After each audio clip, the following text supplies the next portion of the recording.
A service of KIBMradio.com, the Internet's home for an all old-time radio.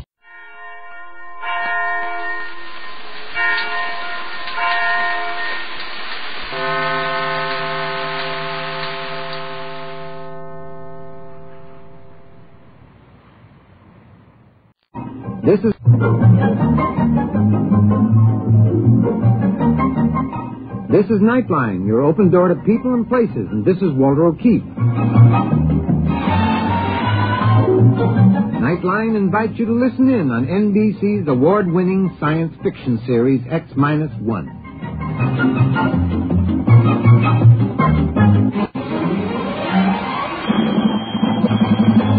Now escape to a world of the future. Countdown for blast off. X-5, 4, 3, 2, X-1, fire.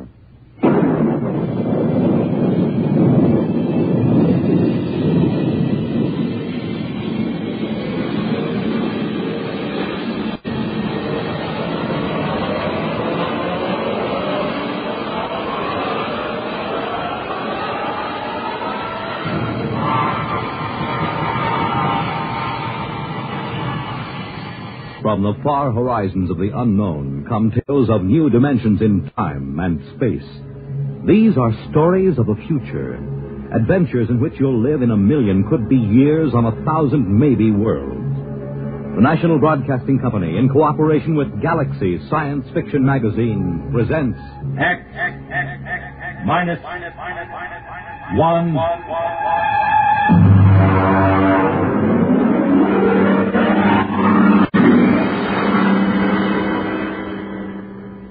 Tonight, Saucer of Loneliness by Theodore Sturgeon. But first, hear this. Hello, I'm Dorothy Olson, singing schoolteacher on NBC's big weekday musical show, Bandstand. But right now, I'd like to talk to you parents. I'd like to ask you a few questions as you're getting ready to send your youngsters back to school. Are you helping your child get the most out of his school? Do you make his home conditions favorable enough for him to do his homework? Do you show an interest in his schoolwork?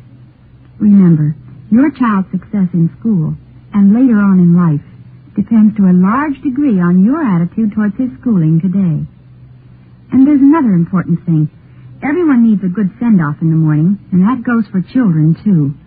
Be sure your children have a substantial breakfast and a cheery goodbye before they head for school each day.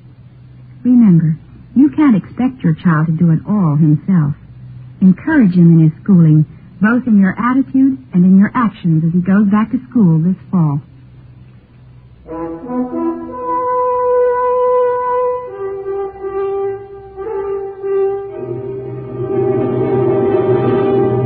Now, X-1, the story, Saucer of Loneliness by Theodore Sturgeon. My name is Jason Bernardes. I'm a newspaper reporter, 31 years old. I write poetry, but I don't show it to anybody because they might laugh. And the things I write about are very important to me.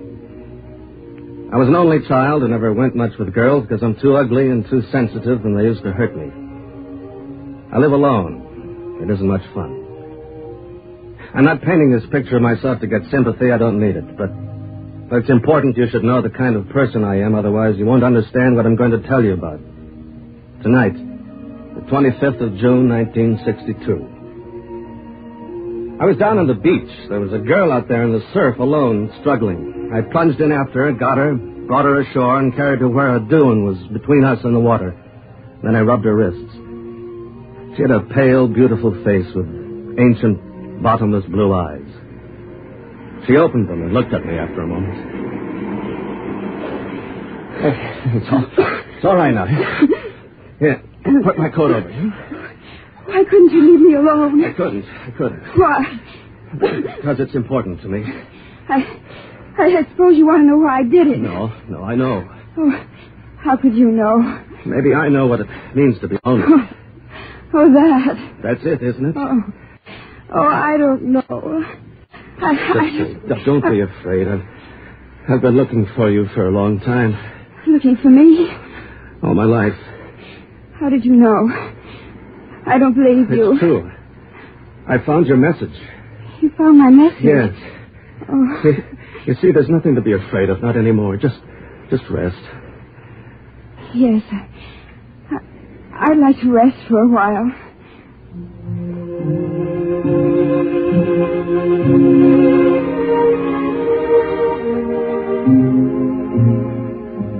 She didn't remember it, of course, but I was one of the reporters who had covered the story when it first happened, 5 years ago. I'll never forget that day. I was working the police blotter. It was a quiet summer afternoon when they brought her in. 2 big cops in blue uniform. All right. Come on now, girlie. Come on. All right. We understand. Take it easy now. Please, just let me go. Disturbing the peace.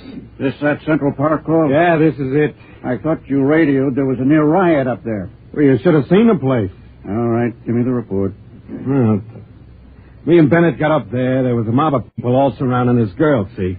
So we bust through, and there, in the middle of maybe 600 people, she's lying there, sort of in a faint. Mm-hmm. I asked a couple of people what the difficulty was. They tell me it's a flying saucer, you see? So I tell what? The flying saucer. What is it, Miss Sagag? It happened. It did, eh? Suppose you tell me your version. Well, I was standing in the park, and I looked up, and there it was. Describe it. Well, it was beautiful. It was golden with a dusty finish like an unripe Concord grape, and it made a faint sound, a chord of 2 tones, and it circled over my head like some great round hummingbird. Go on. Well, other people must have seen it because they were all looking at me and pointing, and I saw one man cross himself, and then it came down and touched me and spoke to me. This flying saucer spoke to you? Yes. Just what did it say to you? I said, what did it say? I can't tell you. A secret, huh? Yes. I see. Connolly, this girl's for Bellevue. Well, Sergeant, the plain fact is that it happened just like that. 10 witnesses all agree it did. Are you trying to tell me there was such a thing as this whirring hummingbird of a saucer? Oh, there was that, Sergeant. And just how do you know, Connolly? We got the thing out in a squad car. Bennett is bringing it in right now, see? About 36 inches across it is and covered with strange markings. Holy mackerels, you call the bomb squad? Oh, I didn't think of it. Well, think of it, man. This may be some kind of atomic weapon the Reds are sending over. I'll turn it over to ballistics. Never mind about ballistics. Call the FBI. Tell us what we got.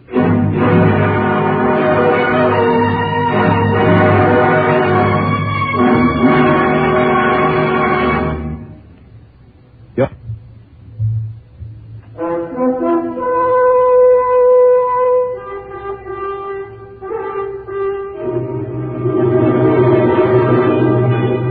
Now back to X-1 and Saucer of Loneliness. Now, miss, let me be very frank. I'm not a policeman. I'm a security agent. That means I deal with problems that affect the security of our country. Do you understand? Yes. Now, we've examined this flying saucer enough to know it is not of American manufacture. It also possesses an extremely high radioactive count. That means it was in an area where radioactive materials are in great abundance, such as an area where atom bombs are made. That's why we want to know the message you received from the saucer. There was no message. You just made it up? Yes. I'm afraid you're lying. There is a communications device on the saucer, and many people heard it make some sound as it touched them. Please, just leave me alone. All you have to do is tell us what the saucer said, and you can go home, and we won't ever bother you again. No. Well, gentlemen, we'll get nothing out of her. I don't believe she really knows what that humming noise was. You better have a psychiatrist examine her.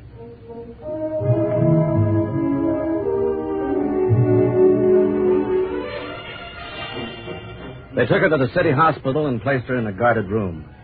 Whenever the door opened, she could see the policemen outside. The door opened quite often. There were a lot of important people, some in army uniforms who came up from Washington just to see her and talk to her.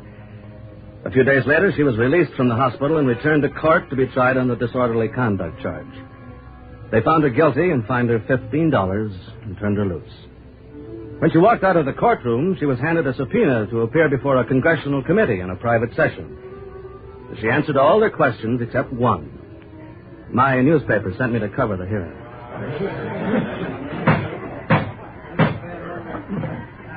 Now, young lady, I want to remind you that I am a senator of the United States and empowered by the people of this country to ask questions relating to matters of security.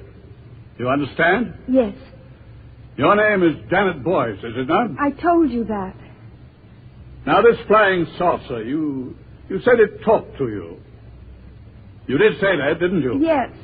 And then you denied it? Yes. Why? Because I was tired of answering questions. Young woman, let me put something to you squarely. By the way, I think if there are members of the press here, I can divulge a rather spectacular piece of information to you. This flying saucer has been thoroughly examined and analyzed. And I wish to inform the people of this great nation that it definitely, I repeat, it definitely did not originate on this planet.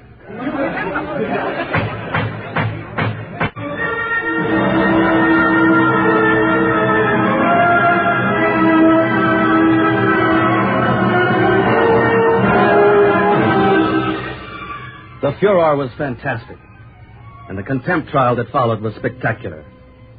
She was convicted and sentenced to 5 years in prison. 6 months ago, she was released. I found out she'd gotten a job cleaning at night in offices and stores down near the beachfront. There weren't many to clean, but that meant there weren't many people to remember her face from the newspapers. I tracked her down and caught up with her in a one-armed coffee joint about 4 in the morning. Excuse me, miss. Mind if I sit here? No. Which are you? Security, newspapers, or just somebody out for a good time? You're pretty bitter, aren't you? Shouldn't I be? I guess you should. My name's Jason Beniades. I'm with the newspaper. Well, it's been nice meeting you. I have to go now. Just a minute. Now, please. Look. I can't blame you. Please tell me how it's been. So you can write about it? I promise you I won't write anything you don't want me to write. Okay. You want to know how it's been? I'll tell you. Right after I got out of jail, I met a man at a restaurant. A nice man. He asked me for a date. I spent every cent I had on a red handbag to go with my red shoes. And I was very excited about the date. We went to a movie. Afterward, he didn't even try to kiss me or anything. He just wanted to know what the flying saucer had told me. Oh, I didn't say anything. I just went home and cried all night. That was it? Oh, no. I had another date. I get pretty lonely. This time they arrested the man I was with. He was a Russian agent. I'm sorry. Now you go away and leave me alone. Yes. Aren't you going to ask me the big question? No. Everybody does. Not me. Oh, you will sooner or later. Maybe. Look, can I take you home? No. Can I see you again? Look, Please. Oh, I don't know. I'm afraid to let myself like anyone. Try me. Make it your last chance. Trust me. Will you? I'm not sure. Maybe? Maybe. I'll wait here for you tomorrow night. All right.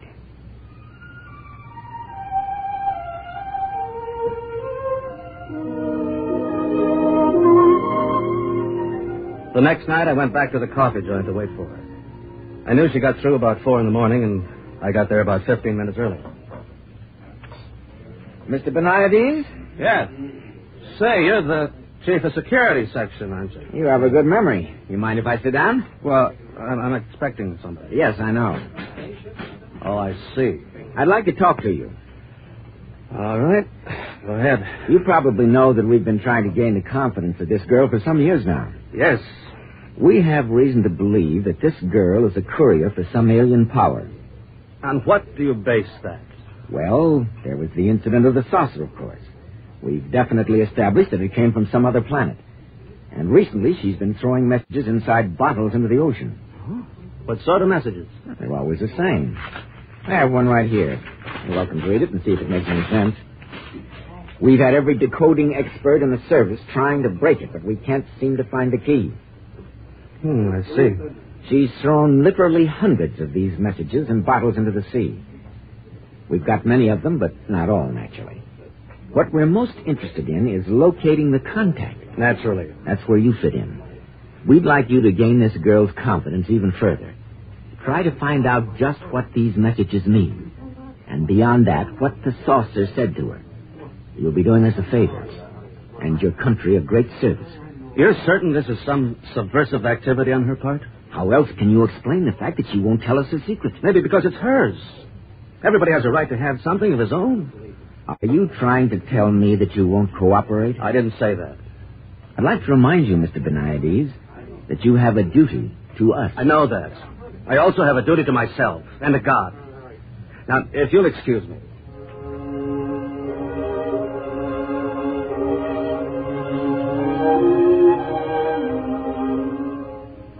I folded the bottle message and put it in my pocket and waited for her to show up. The minutes went by and the hours, and I knew she wasn't coming. Or she had come and seen me with the chief and changed her mind. And that's when I left the cafe and walked down to the beach. That's when I had dragged her out of the surf before she could follow one of her bottles into the water. How do you feel now? You cold? Why should you care? Oh, I do. Is that why you were sitting with the security chief in the cafe? I didn't arrange that meeting. He asked me to spy on you. I suppose he told you about the bottles. Yes. Oh, I wonder how much of the taxpayers' money they've spent gathering them up. What they wanted was a new weapon, you see. Some super scientific super science from some alien super race. Science, that's all they think of. Well, it's pretty important. Would it have ever occurred to them that this super race from another planet might have super feelings or super longings or super loneliness? Oh, no, all they think about is weapons. Well, isn't it time you asked me what the saucer said? No. Well, they all ask me. I don't have to ask you. I know. You know? Yeah. Let me read it to you. There is in certain living souls a quality of loneliness unspeakable. So great it must be shared, as company is shared by lesser beings. Such a loneliness is mine. So know by this that in immensity there is one lonelier than you. How did you know? It's the message you put in the bottles. The same message that some lonely, strange being in some other world put into a bottle. Only his bottle was a flying saucer and sent across space to you. You knew it. I'm lonely, too. Look at me. I've never had the love of a woman. They think I'm pretty ugly. I have beautiful thoughts in my head, but I write trash. I have this nose. Oh, you're not ugly. You know, I don't feel ugly right now. Say it again. The message from the saucer. Know by this that in immensity there is one lonelier than you. I wonder if whoever first wrote it has found someone. I think perhaps he has.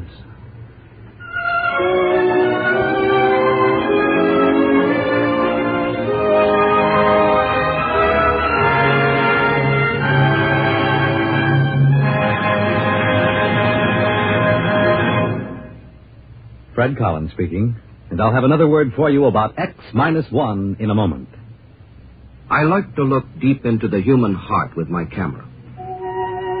So speaks Margaret Berkwhite, one of the outstanding photographers of our time. Perhaps you remember one of her favorite pictures, the tremendously moving photograph of two South African gold miners sweltering in dank airlessness deep under Africa's green hills. We agree with Miss White that all the sorrow of mankind is in the miners' eyes. And what if those miners could speak? What is the story behind their sorrow? This is the objective of the program we call Life and the World, to add new dimensions in sound to the picture stories in each week's issue of Life magazine, to bring you the actual voices of the people most intimately associated with stories of human interest gathered from the four corners of the earth. This is Frank Blair inviting you to keep a rendezvous with life and the world every weeknight over most of these NBC stations.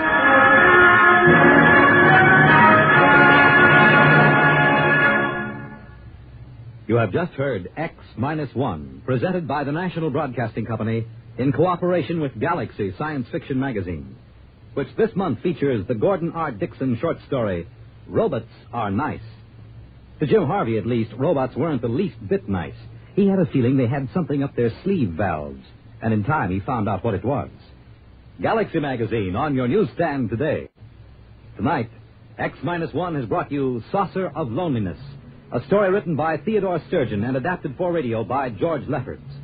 Featured in our cast were Lynn Cook as Jason Benaides and Lydia Bruce as the girl.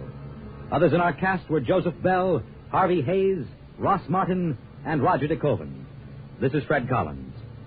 X-1 was directed by George Voutsas and is an NBC Radio Network production.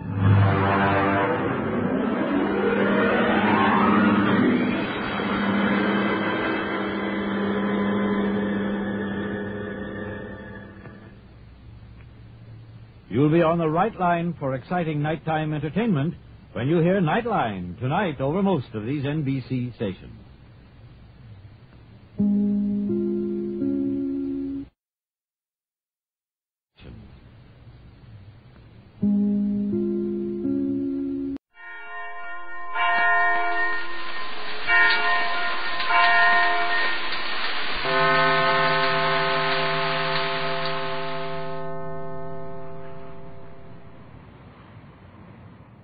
Down in the South Pacific Ocean, a submarine is racing madly for the United States. Just 4 hours ago, the Gregory party escaped from the island of Euclidia in a stolen Euclidean submarine.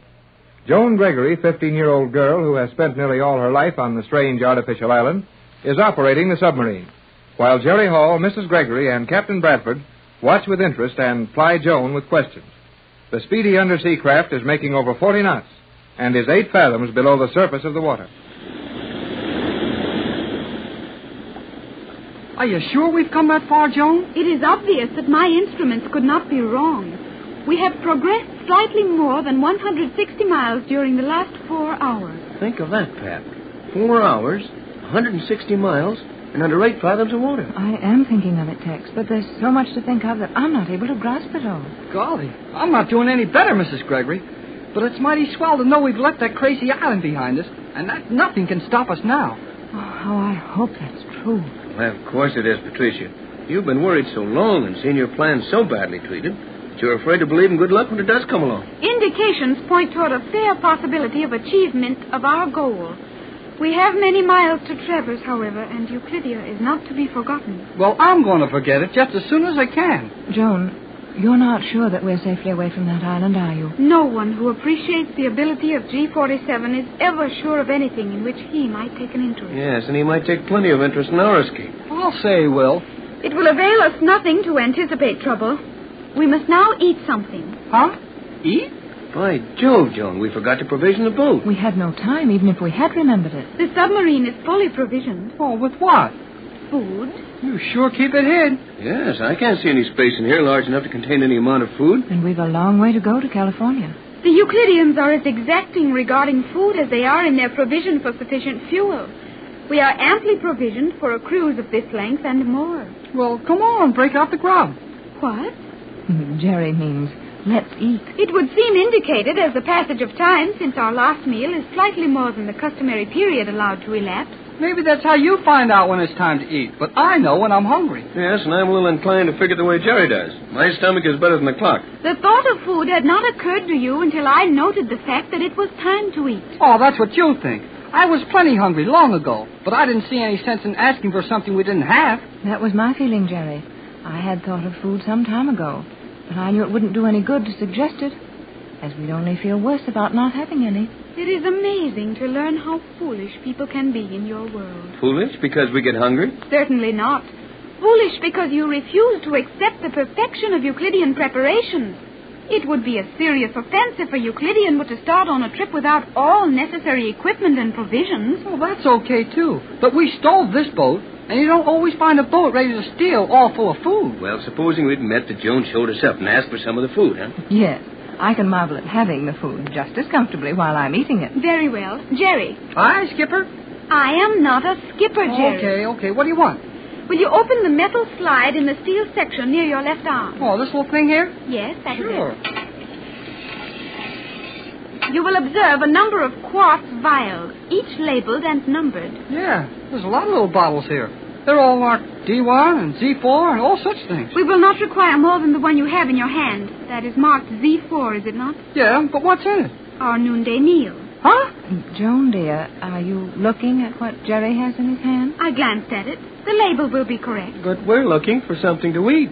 That vial contains sufficient for our needs at this time. Now look, Joan. This bottle isn't any bigger than your thumb. Well, how can we eat out of that? If you will remove the cap, please. Okay, off comes the cap. Now, Mother, if you and the captain will extend your hands, Jerry will drop one of the tablets in each hand. Why, yes, but... Oh, good heavens, that little capsule isn't much larger than the end of a lead pencil. You will find it sufficient for a satisfying meal. A meal?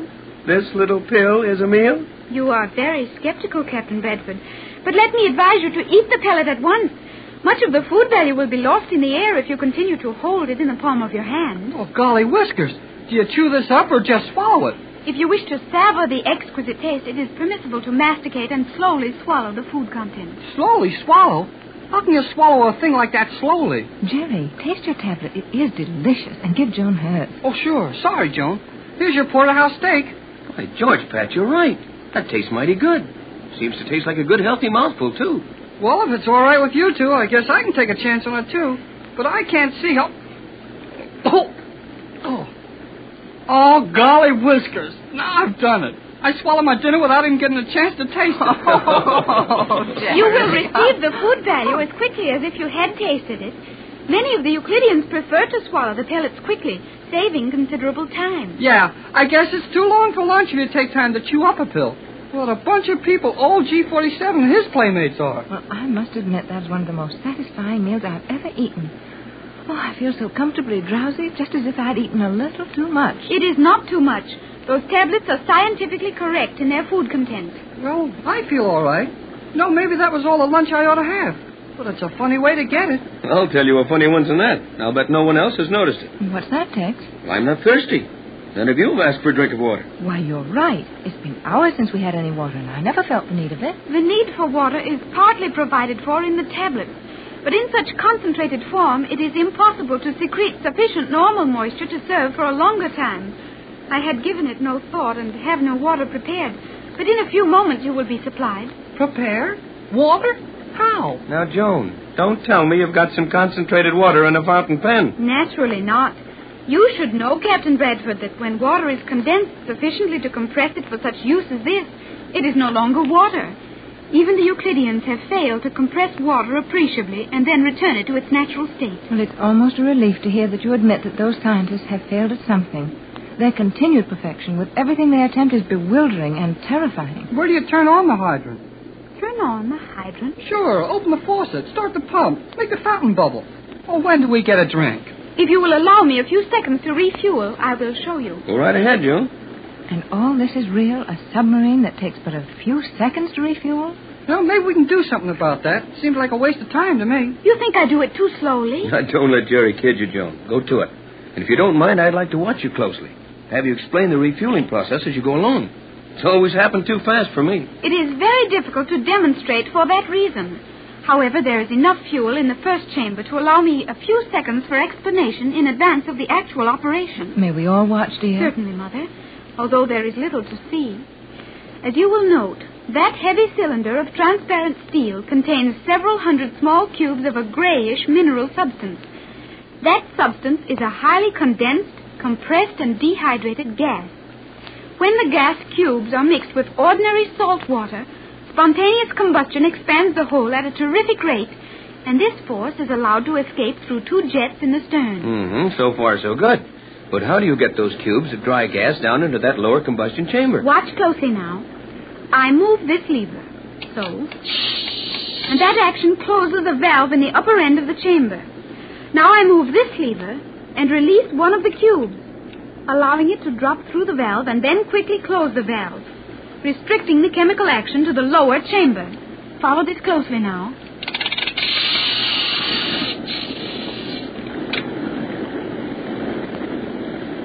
I hope you saw what you were looking for, Tex. It was much too rapid for me. Me, too.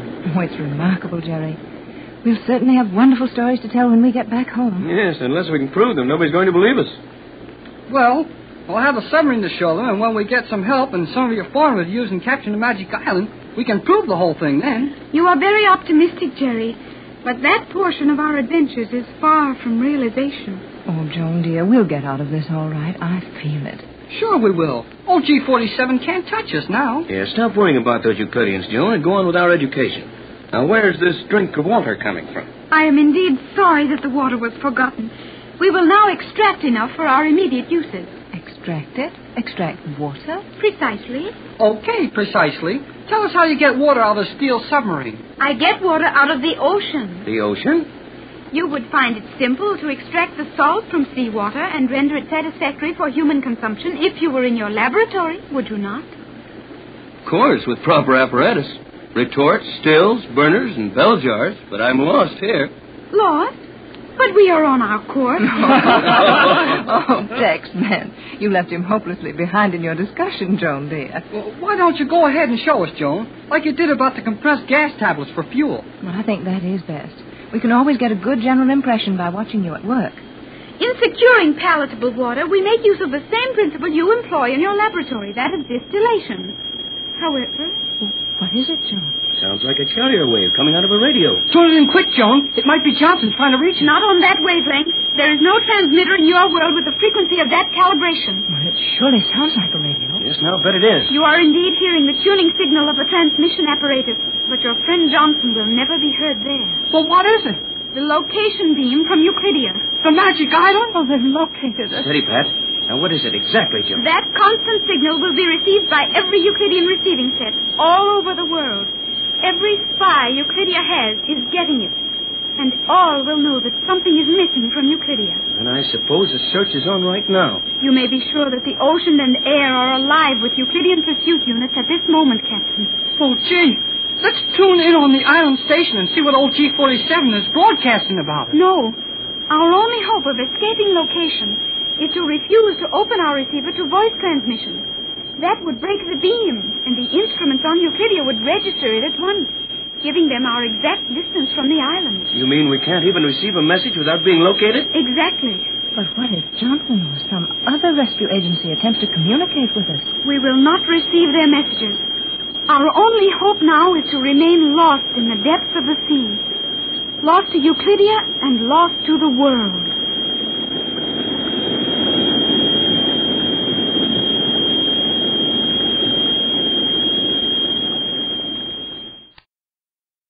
For the second time, the Gregory party has escaped from the Magic Island. And as they race along under the sea in a Euclidean submarine, putting 40 more miles between themselves with every hour, it looks as if all should be well. But nothing connected with the Magic Island is ever just what it seems to be. Captain Bradford, Mrs. Gregory, and Jerry Hall have been enjoying themselves as Joan explains the working of the stolen submarine. But the fun is over when their radio picks up a warning signal from Euclidia. Joan is explaining that it will be impossible for them to intercept any messages without giving away their own position. But we've just got to sit still and listen to that thing howl. We can't even get any messages out. We will be able to send no communications while the Euclidean transmission beam is in operation, Jerry. I can't understand it, Joan. You say that Euclidean radio is working on a wavelength far shorter than anything in our world. Yes, Mother. Well, then why can't we use the radio in this submarine? Use it on the common broadcast band or commercial shortwave and be perfectly safe. We would interrupt that signal we are now hearing. I don't see how. I believe I do, Jerry. As long as that signal continues without interruption, G47 has no way of finding out that we are even receiving it here. But if we cut it off to move from that wavelength, the action will be registered on the recording graphs at the island. Locating us then would be a mighty simple matter. And we don't even dare to stop that noise. It would be very unwise. Well, it sure gets on my nerves. Well, don't let it bother you too much. It's better to have a few shivers running up and down your back than it would be for G47 to locate us. Oh, I'll say it is. You're right, Tex. Why, it stopped. Yeah. And I can get along swell without it. I guess none of us will miss it much. If you wish to act quickly, you may try to reach Johnson now. We can use the radio to send him a message? I would not attempt that as yet. However, you know the wavelength of the boat Johnson is now on. And you know he will be transmitting almost a constant signal to you. I would suggest opening our set to that wavelength for reception. But we will have only 90 seconds. 90 seconds? For what? The Euclidean beam will be off for 90 seconds. Well, then hurry. Put that set on 6 meters. Very well, Captain. I will observe the time carefully and return the radio to normal in time to receive the Euclidean beam. We must be very careful not to run over into it. I've got the receiver on 6 meters. That's where we last heard from Johnson. But Tex, he was on a boat then running to Los Angeles. Don't you think he should be home by this time? I wonder about that. Well, he'd be trying to reach us just the same, wouldn't he? Well, possibly not, Jerry. If Johnson is in Los Angeles, he's very busy trying to arrange a rescue party. Yes, and being laughed at every time he tells his story. Yeah, I guess that's right. Nobody would believe Johnson's story about what happened to us. The fact that you have not returned should offer ample proof that all is not well with you. And if Johnson is clever, he will succeed in making your friends understand your position. We'll organize the rescue all right, Joan, but that takes time. Well, we don't seem to be doing ourselves any good on the radio. Oh, don't be too impatient, Jerry. We may have to listen for hours to get any word from Johnson. You have a powerful private transmitter at your home, have you not, Mother? Why, yes, Joan. Would it not be wise to... Wait, let me have the radio controls, Jerry. It is time for the Euclidean beam. I will make the change quickly. Glad you remembered that, Joan. Wouldn't be so good to run over into the Silence. Boy, you sure didn't give yourself any time to spare. You just barely got the set changed over when that signal came in. I was quite conscious of the passing of time. You've got more compass in your watch than I'd have in mine. And what if that Euclidean beam had started a little early? What if they hadn't waited their full 90 seconds? Well, we'd just be on our way back to the island and spend more time worrying with the things they give prisoners to do on Euclidia. Everything is constant on Euclidia. When a Euclidean is told that the location beams are transmitted constantly, with 90-second intervals and 60 seconds of activity, you may be sure that you will be allowed exactly 90 seconds of silence between transmissions. Well, we'll take your word for it, Joan. You certainly know a whole lot more about G47 and his scientists than we do. But I'd suggest that you be ready to use the whole 90 seconds listening for Johnson when that beam stops. Yes, Joan, dear. We must be ready to switch to our own wavelength at once. I had anticipated that. You'll want to put the set on 1 1/2 meters. The radio will be set to 1 1/2 meters the instant Euclidea's beam is silent. Not much chance of hearing anything from Johnson now, though. He won't be sending night and day. Well, I'm inclined to believe that he may be, Tex.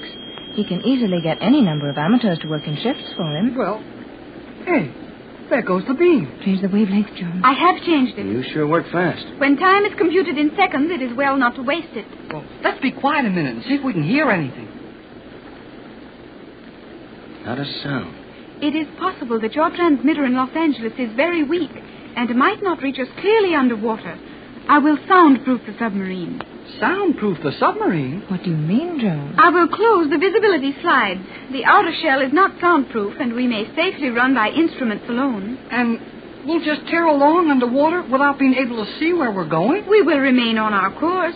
Visibility is of no value to us at the moment.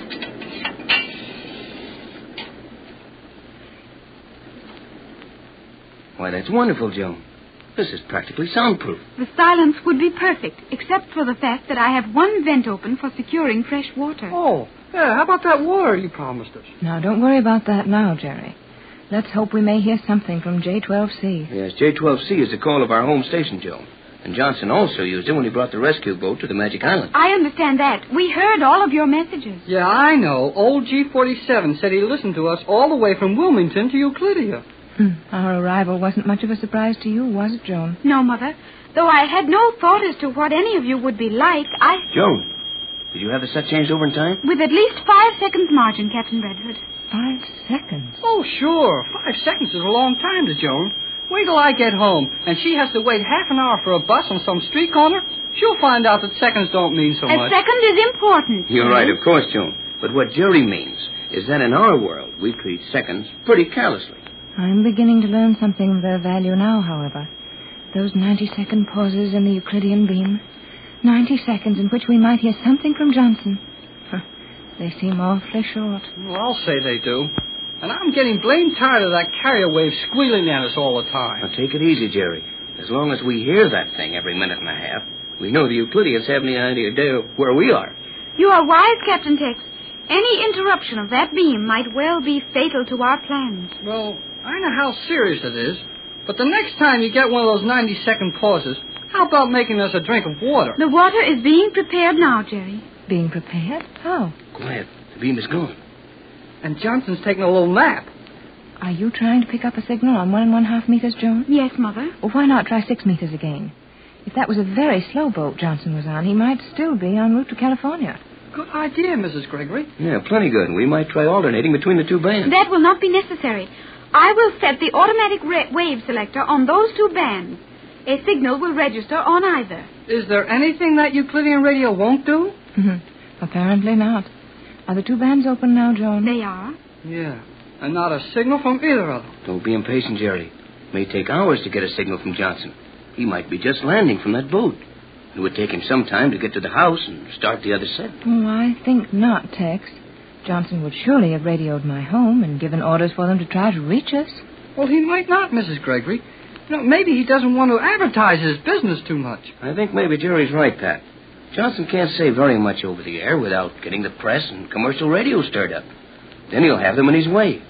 Well, we may have to appeal to the government in this before we get through. Johnson knows we want to play a lone hand as long as we can. I think you will find that your Mr. Johnson is safely in Los Angeles. You must have patience. I know you think we're very excitable and foolish, Joan, but you're far more accustomed to these happenings than we are. Hey, there it is again. Another 90 seconds wasted. How about a drink, Joan? Those food tablets we had sure made me thirsty. That is purely your imagination, Jerry. Those tablets contain enough moisture to sustain you for some hours. However, we will now have some fresh water. You will find drinking vessels in that small sliding receptacle behind you, Mother. I can reach it easier than you can, Pat. Here they are. Jerry, you will find a small steel tube directly above the duplicate control on your side. Right here? Correct. Will you turn the cap on that tube and fill the cups? Oh, sure. Hey, this thing acts like a soda fountain. What is a soda fountain? Well, you'll find out when we get back home. Here, Mrs. Gregory. Oh, thank you, Jerry. And here's one for you, Joan. Thank you, Jerry. Joan, the radio. Yes, Mother. I have opened the receiving channel. Here's a drink for you, Tex. Thanks, Jerry. Now, well, I'll get one for myself. J12C to J24Y. J12C to J24Y. J12C to Captain Bradford. It's Johnson. J12C to Gregory Boat. J12C calling Gregory Boat. Wilmington to Gregory Boat. Wilmington? No signal from you for hours. Will continue trying to reach you. Making preparations expected of me. Will take 72 hours to complete plans. J12C to J24Y. J12C calling J24Y. Will repeat every 10 minutes. That is all. Johnson. He's home. Oh, Tex. Johnson is home. He's home. And he's working on our plan. Only 72 hours to finish it, he said. What did he mean by that? Tex's formula. Wasn't that it, Tex? Yes. Johnson knows our only hope to capture Euclidia is to compound my formula and use that as a weapon. Are you quite sure that Johnson can compound your universal solvent? Positive. He has the true formula. Joan. Oh, it's lucky you thought to change that back. I was so excited I forgot. It is not wise to put excitement before duty. Good idea, Joan, if we could always remember it. Well, let's have a drink of the water that was made from salt water on a Euclidean submarine. You were going to explain how you made it, Joan. I will do so now, Mother. There is a small channel in the outer shell of the submarine through which a fine stream of salt water rushes at such speed as to reach the boiling point. It is a simple matter to utilize this almost automatic distillation process and draw off a stream of pure, fresh water. Think of that, Pat. We're racing through the ocean fast enough to make water boil. Well, it may be my imagination, as Joan said it was with Jerry, or my throat may be dry from excitement, but I certainly need this drink. So do I. Here goes. Thanks to Joan and the Euclideans, we can drink fresh water under 8 fathoms of salt water. Well, here's to our safe arrival in Los Angeles. Hey, my cup's empty. You emptied it in the excitement of hearing Johnson call. Well, golly whiskers. All that trouble to get a drink, and I have to spill it.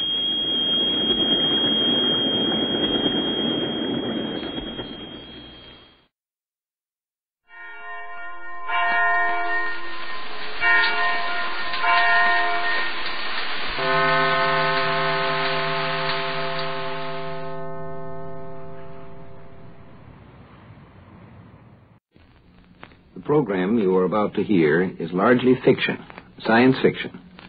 We make no guarantees, however, how long it will remain fiction. Exploring tomorrow.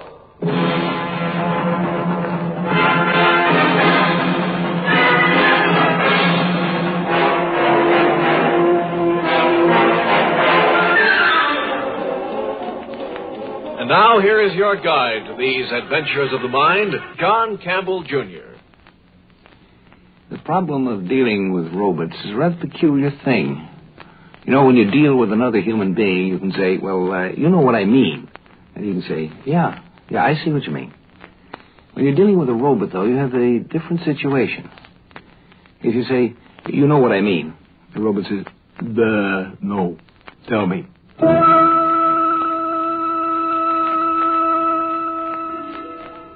The trouble with the robot is that it will always do exactly what you tell it, whether it makes sense or not. It has no judgment whatever. For instance, an automobile is a robot. You tell it to drive straight ahead, it drives straight ahead, right into the concrete bridge abutment. It doesn't have any sense.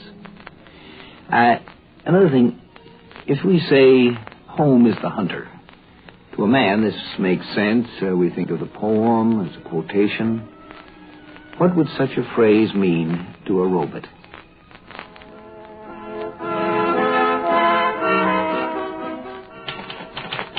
A report from James Martin, Special Agent to the Director of the United Nations Intelligence Service, February 19, 1993. Dear Chief, I hope you had a happy St. Valentine's Day. I wish I could say the same for myself. The way it looks now, the only Valentine I'll get will be one with my epitaph on it. I hope this report reaches you eventually. You may never get it, or if you do, I may be dead by then.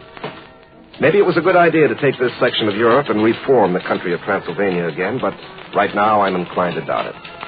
Since Transylvania became a new country, there have been queer things going on here. As for your instructions, I got an appointment to see Baron Decklitz, the Prime Minister. When the appointment came through, I was met at the front door of my hotel by Colonel Bronwick, the head of the Transylvanian Secret Police. Ah, Mr. Martin. I was instructed to escort you to Castle Decklitz. You have an appointment with the Baron, I believe. Yes, that's right. And you are... I am Colonel Bronwick at your service, Mr. Martin. Come. This is our limousine here at the curb. Well, this is very kind of you, Colonel. Kind? Not at all. It is my duty. You are an agent of the United Nations. It is therefore my duty to escort you about, especially when you are going to call on our Prime Minister, Baron Decklitz. I see. I suppose we'll have to wait for your chauffeur. Oh, not at all, Mr. Martin. This is a robot-operated automobile. Observe. I merely press this button. Yes, Colonel Bronwick. Drive us to the Castle Decklitz. Yes, sir.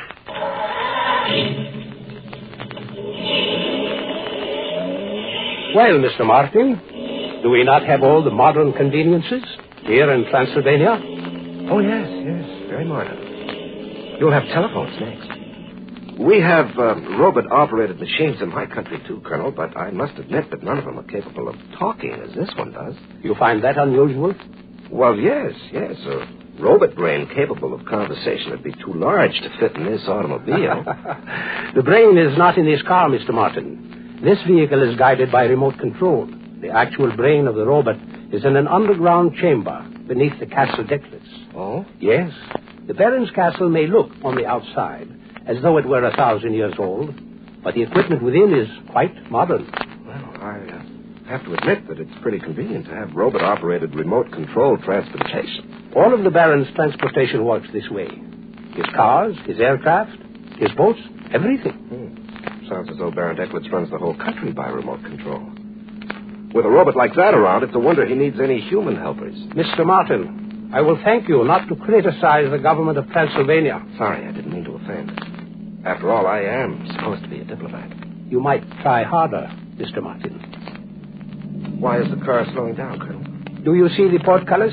That heavy steel grate that closes the entrance? That, too, is controlled by the robot brain. The Baron certainly seems to be well guarded. Very well guarded, indeed, Mr. Martin. It is difficult for anyone to get into Castle Decklitz. It is even more difficult to get out.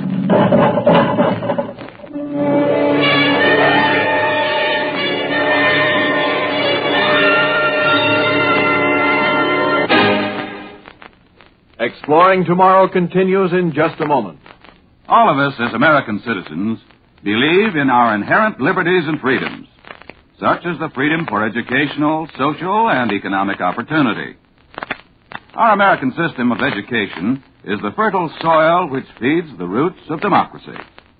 By teaching us to think for ourselves, it has given us a deeper understanding of life around us and the ability to regulate our thoughts and opinions. But we must always be alert to the fact that with this freedom comes a responsibility, the responsibility of using our opportunities to their best advantage so that we benefit from them not only as individuals, but as a united nation. Accept that responsibility and ensure your freedom.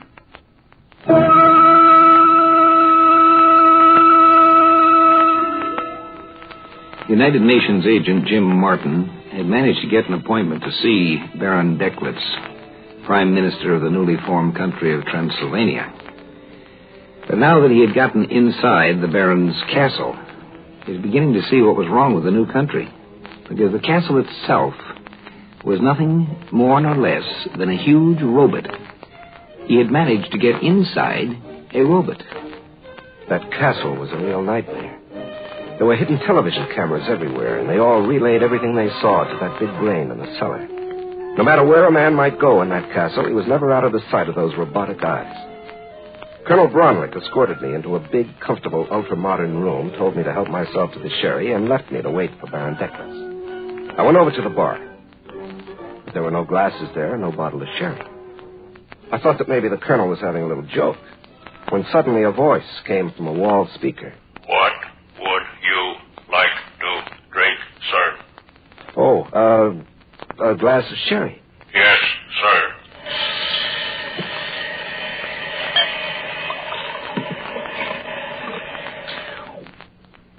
Your sherry, sir. A panel slid open in the wall, and a glass of sherry came out.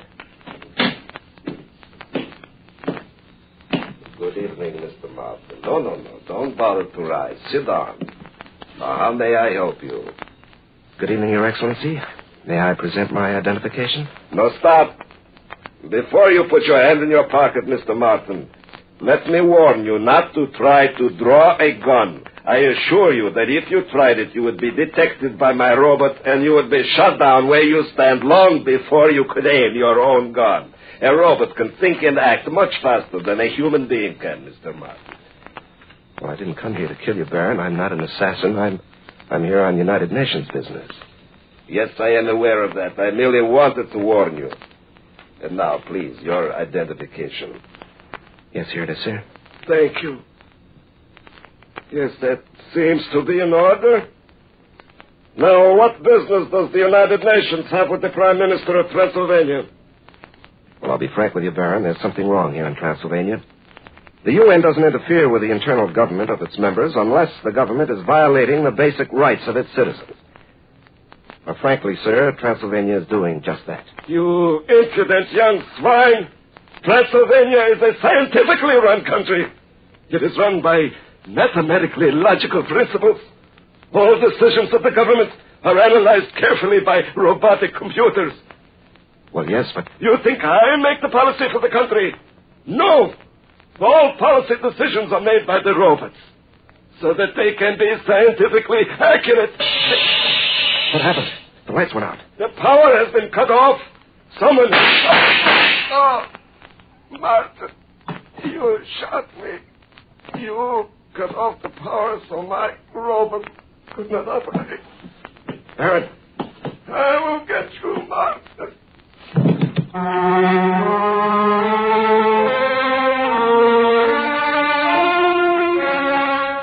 When the lights came on again a second or two later, the Baron was sprawled on the floor. I looked around the room, but I couldn't see anyone. I hadn't shot the Baron. I didn't even carry a gun. Whoever had killed him made a clean getaway so far. I knew I had to get out of there, too. Just before the power went off, I'd been arguing with the Baron. When the robot came to, it would shoot me down with the hidden automatic guns in the walls. I had to get out of the Castle Decklitz.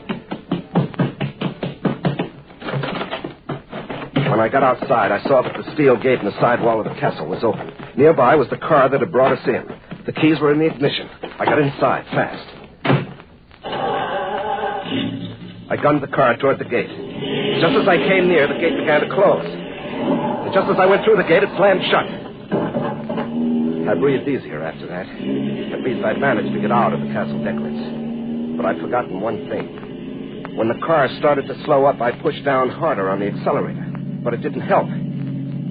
Hey, what's going on? The car's turning around. I can't control it. It's taking me back to the castle.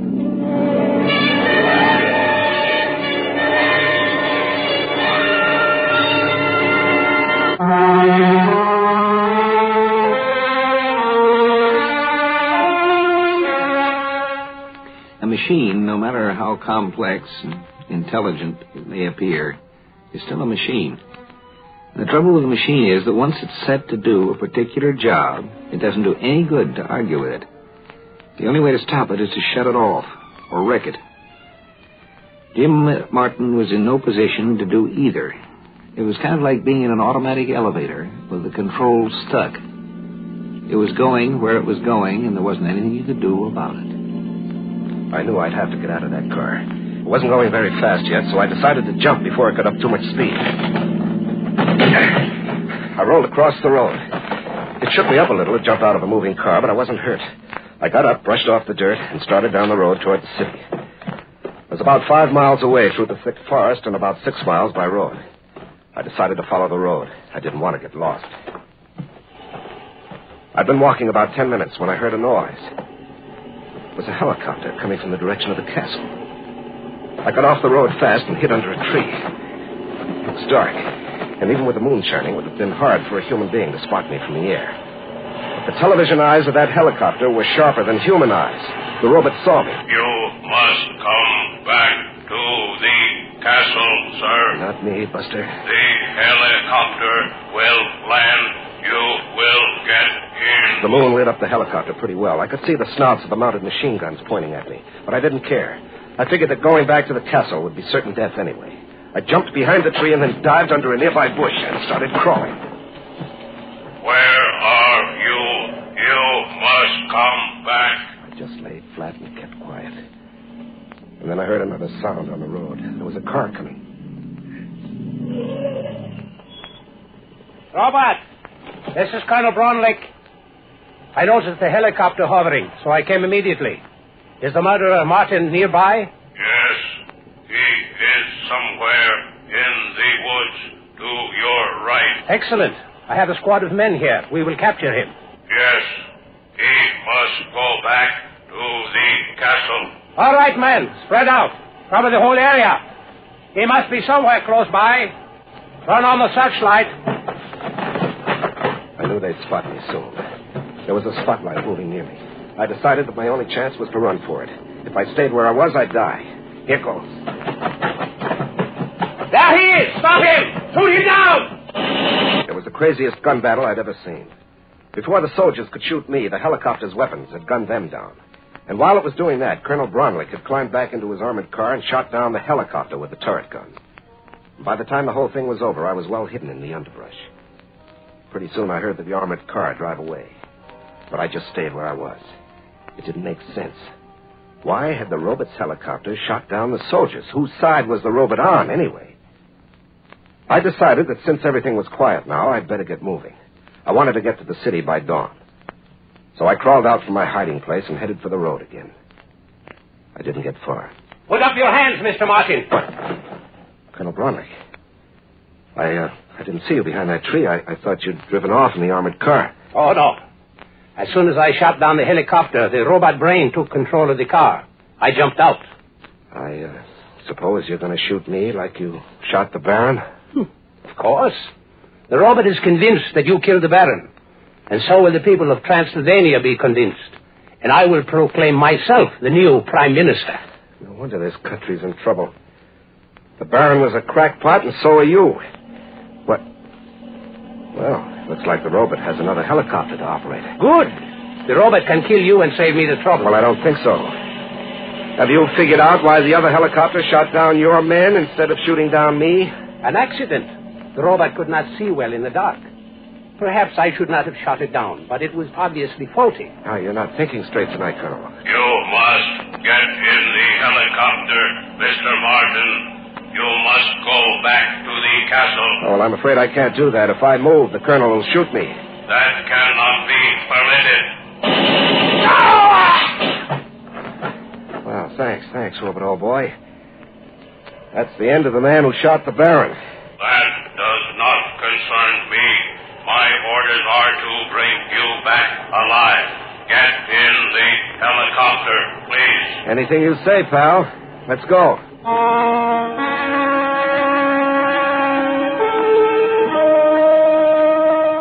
The helicopter took me back to the Castle Decklitz. When it landed in the courtyard, the robot had more orders for me. Go into the main hall. The Baron wants you. I walked back to the room where the Baron had been shot. My hunch had been right. The Baron, stubborn old cuss, had refused to believe that he was dying. He wanted to teach me a lesson. So he'd given the robot orders to bring me back alive. Alive. So that meant that if anyone threatened my life, the robot would have to stop them. And it used its automatic machine guns to do it. It didn't matter to the robot that the Baron was dead. As long as the Baron's hand was on that control button, the robot had to obey its orders. It had hunted me down and brought me back. I walked over to the control panel and talked into the microphone. Robot, you will obey my orders now. Yes, sir. Very well. As soon as I leave here, you will cease operation. You will turn yourself off. You will never operate again. Do you understand? Yes, sir. All right. Now I'm going to go out and take one of the Baron's cars. He won't need it.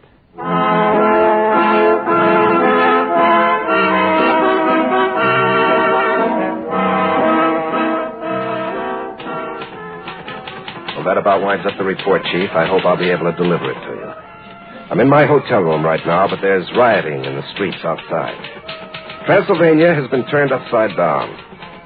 Nobody knows who killed their Prime Minister, Baron Decklitz, nor do they know who machine-gunned Colonel Bromley. But the worst trouble is with the robot. You see, the Baron had the idea he could run the whole country with the robot. It was supposed to be a scientific form of government. That robot ran almost everything in the whole area. It controlled the power plants, the telephones, transportation, even the garbage disposal. And ever since it shut itself off, nothing has worked in the whole country. As a result, Transylvania has no government and no organization. The idea of running a government by machine was a failure.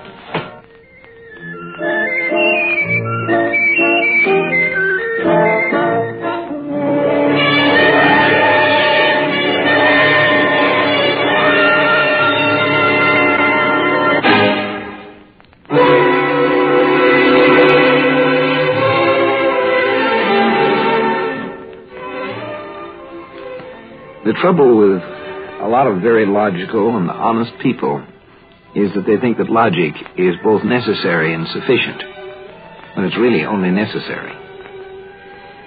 The idea of a machine government was a failure. It always will be. Now, the trouble with the Baron was that he forgot one basic thing.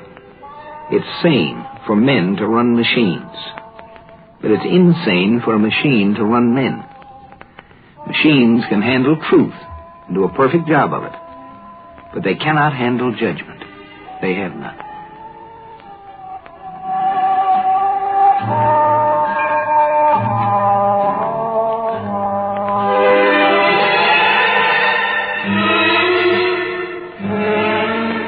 Heard in our cast tonight were Larry Haynes and Don Douglas. Script was by Randall Garrett. Produced and directed by Sanford Marshall here in New York. Bill Maher speaking.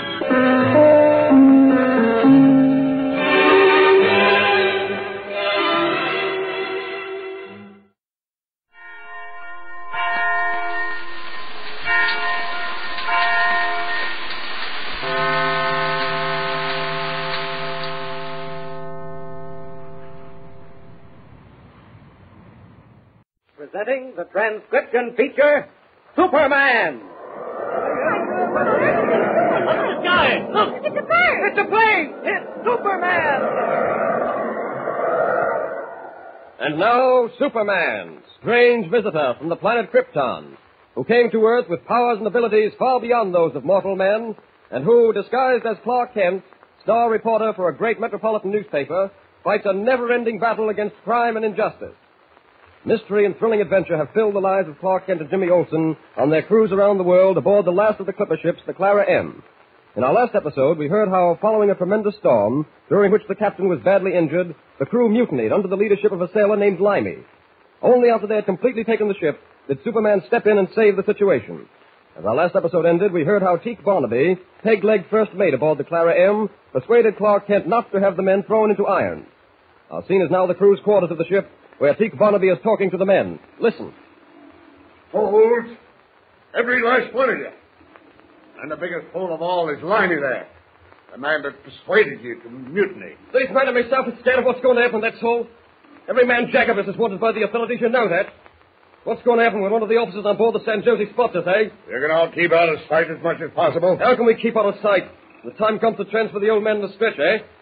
I can just see it in my mind's eye. A couple of the lads helping to get the captain down into the motor launch they'll send over. One of the officers in that launch saying sudden like, "Oh, for me, good fella. Ain't I seen you somewheres before?" Devil take me, I don't see... You don't see. Well, I do.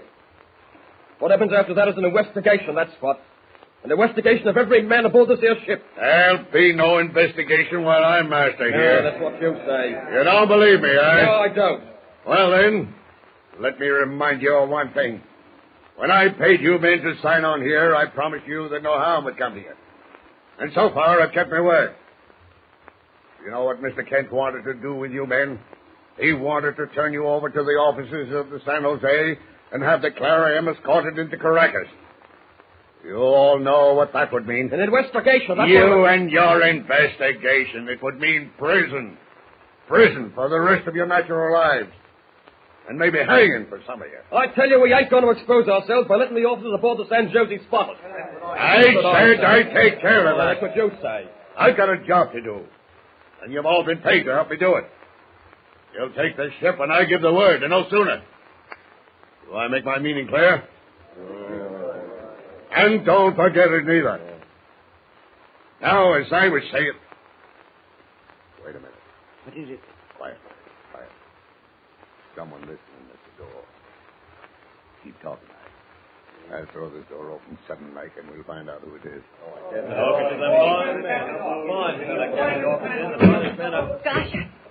Well, Jim, lad. Come to pay us a visit, did you? Why, yes, Mr. Barnaby. I thought I'd drop in for a talk. Right kind of you, lad. But why didn't you walk right in, lad? Afraid to break in on our conversation, were you? Why, no. That is, I just got here. I didn't even know you were talking to the men. Of course, there wouldn't be no reason why you shouldn't break in on us. Now, would there? No, sir, there wouldn't. Of course not. And, suppose you did overhear a word or two. There'd be no reason to go and tell Mr. Kent. Now, would there? No, sir, there wouldn't. Irish, hand me that knife and that whetstone. Yeah, sure, then, Mr. Barnaby. Hand me that knife, blast you, and that sharpening stone. What are you going to do, Mr. Barnaby? Just going to sharpen this knife, lad. Look at that blade, lad. Nice and long and sharp. It'll be real sharp when I get done with it. Why are you sharpening it? Always got to sharpen a knife before you use it, Jim. It cuts cleaner. Does its work quicker. I think I'll be getting up on deck now. Now, don't go. Not yet a while, lad. Stay and talk with me and the boy. That's what you come down here for, didn't you? Yes, but I... There. She's nice and sharp. Beautiful knife, ain't she? Just feel the edge of it. No, thanks. Well, I guess she's about ready to do the job I've planned for her. So then... Mr. Barnaby, listen. I won't say anything about what I heard. On my word of honor, I won't. I'll forget everything honest. Honest, I will. Now, lad, what's to get excited about? Had old Teak Barnaby said about sharpening a knife to whittle himself a new leg without you getting excited? Is that what you're going to use the knife for? Well, what else would I use it for, lad? I didn't know. My wooden leg was bad splintered, you know. I'm just able to get around on it. It won't last much longer. Got to whittle myself a new one. Of course, a knife can be put to other uses, too. For instance, I remember once when I sailed in a good ship, Seawolf, one of the crew talked a little too much. And one morning they found... Huh? Well, that must be the San Jose. Arrived to take the captain off at last. Run along, lad, and tell Mr. Kent I'll be on deck in short order. And that's all you tell him. Understand? Aye, sir. Aye. Blimey. Irish, on deck. I'll be wanting you two to lower the captain overside. We'll be spotted, that's what. And that's what you're open to. Keep your faces turned and no one will question you. Get going. Mr. Barnaby, the lad, do you think he'll talk about what he overheard here? Have no fear. He'll do no talking. I'll see to that. Well, Senor Kent, the Capitan is safely aboard our launch, so we shall be leaving you. You are sure there is nothing further we can do for you? Oh, we're indebted to you as it is, Senor Alvaro. Tell your captain for me how sorry we are to have given him this trouble. Oh, no trouble. The courtesy of the sea, Senor Kent. Senor Barnaby. Yeah, senor. Those two men of yours who assisted in putting your Capitan aboard the launch. One of them I seem to have seen somewhere. Could I have a word with him, please? Well, Which one do you mean, Senor Alvaro? That one there. Oh, Limey. Oh, Mr. Kent, Limey's got a good deal to do below deck. Oh, this will take but a moment, Mr. Barnaby. Is anything wrong, Senor Alvaro? Senor Kent, it's just that... No, I must be mistaken. Huh? I just thought for a moment... Yes? Well, do not worry about it. I was wrong. And the quicker we get your Capitan aboard the San Jose, the better. So I shall be off. Adios, Senor Kent. Goodbye, and again, thank you for all you've done. Nothing at all. Muchas gracias. He's overside, Mr. Kent. We'll be getting underway. Very good, Captain Barnaby. We're ship! Thanks to the main braces! You on the mainsail! Out to it, man! Jim! Oh, Jimmy! Yes, Mr. Kent? What's wrong with you? What's wrong? Why, nothing, sir. Oh, you can't fool me, Jim. There's something on your mind. During the entire time Senor Alvaro from the San Jose was aboard, you kept in the background, sort of looking as if you wanted to say something and didn't dare. Did I? You sure there's nothing wrong? No. Honest, not a thing. Well, when you make up your mind to tell me what it is, let me know. But, Mr. Kent, I tell you... Jim, I know you too well to be fooled. You're worried about something. Something you feel you can't talk to me about. Well, if you don't want to tell me, well, that's all right.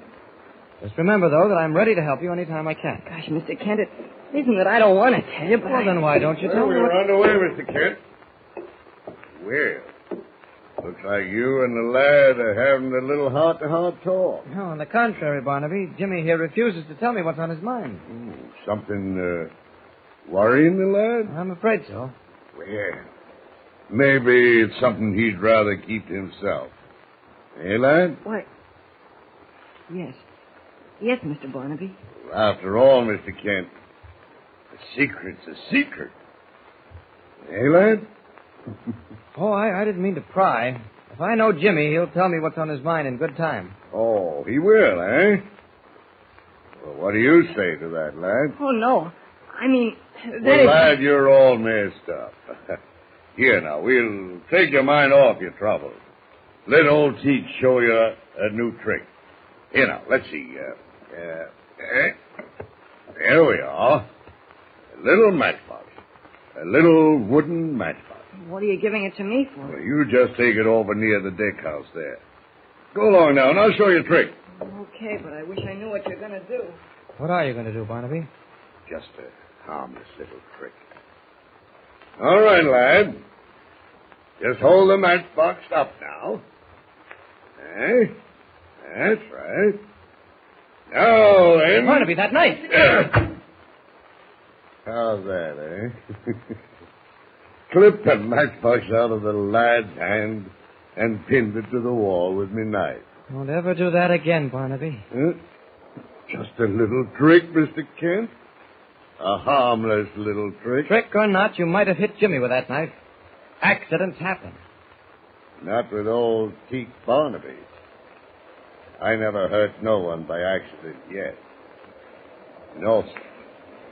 Never yet hurt no one by accident. Well, there's no mistaking Teak Barnaby's meaning. Jimmy's in a pretty bad spot. What would you do? Would you tell Clark Kent what you overheard in the crew's quarters? Well, be sure to hear the next episode in this thrilling adventure of the sea with Superman. Tune in the next thrilling installment of the transcription feature, Superman.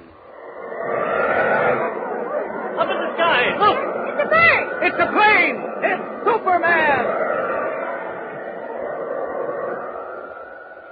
Superman is a copyrighted feature appearing in Action Comics magazine. Presenting the transcription feature, Superman! Up in the sky! Look! It's a bird! It's a plane! It's Superman! And now, Superman, strange visitor from the planet Krypton, who came to Earth with powers and abilities far beyond those of mortal men, and who, disguised as Clark Kent, star reporter for a great metropolitan newspaper, fights a never-ending battle against crime and injustice. Mystery and adventure have filled the lives of Clark Kent and Jimmy Olsen ever since they started on a round-the-world cruise aboard the Clara M, last of the clipper ships. In our last episode, Jimmy accidentally overheard an argument between Teak Barnaby, peg-legged captain of the Clara M, and the crew, in which Barnaby revealed that before very long, he planned to take the ship by force and get rid of Kent and Jimmy. Jimmy was discovered eavesdropping, threatened with dire punishment by Barnaby if he dared disclose what he had heard to Clark Kent. It is now several days later. Night has fallen, and the Clara M moves slowly through a thick, swirling fog. Clark Kent, Jimmy Olsen, and Teak Barnaby are just sitting down to supper. Listen. Got on me for a squidgin-headed porpoise if I've ever seen a fog as thick as this on a floor. If we're late to it, we'll not be coming out of this pea soup till dawn, if we come out of it by then. It sure is thick. Gosh, I was aft with the helmsman when I heard the dinner bell ring, and when I came down the deck, I just managed to find the cabin. I could just barely see the light shining on the wet deck. Well, however damp and cold and foggy it is out, on deck there, it's comfortable enough in here. Judging by the way this meal is starting, that boy Sam certainly can cook. He can that. Well, Barnaby, I'm glad you agree with me.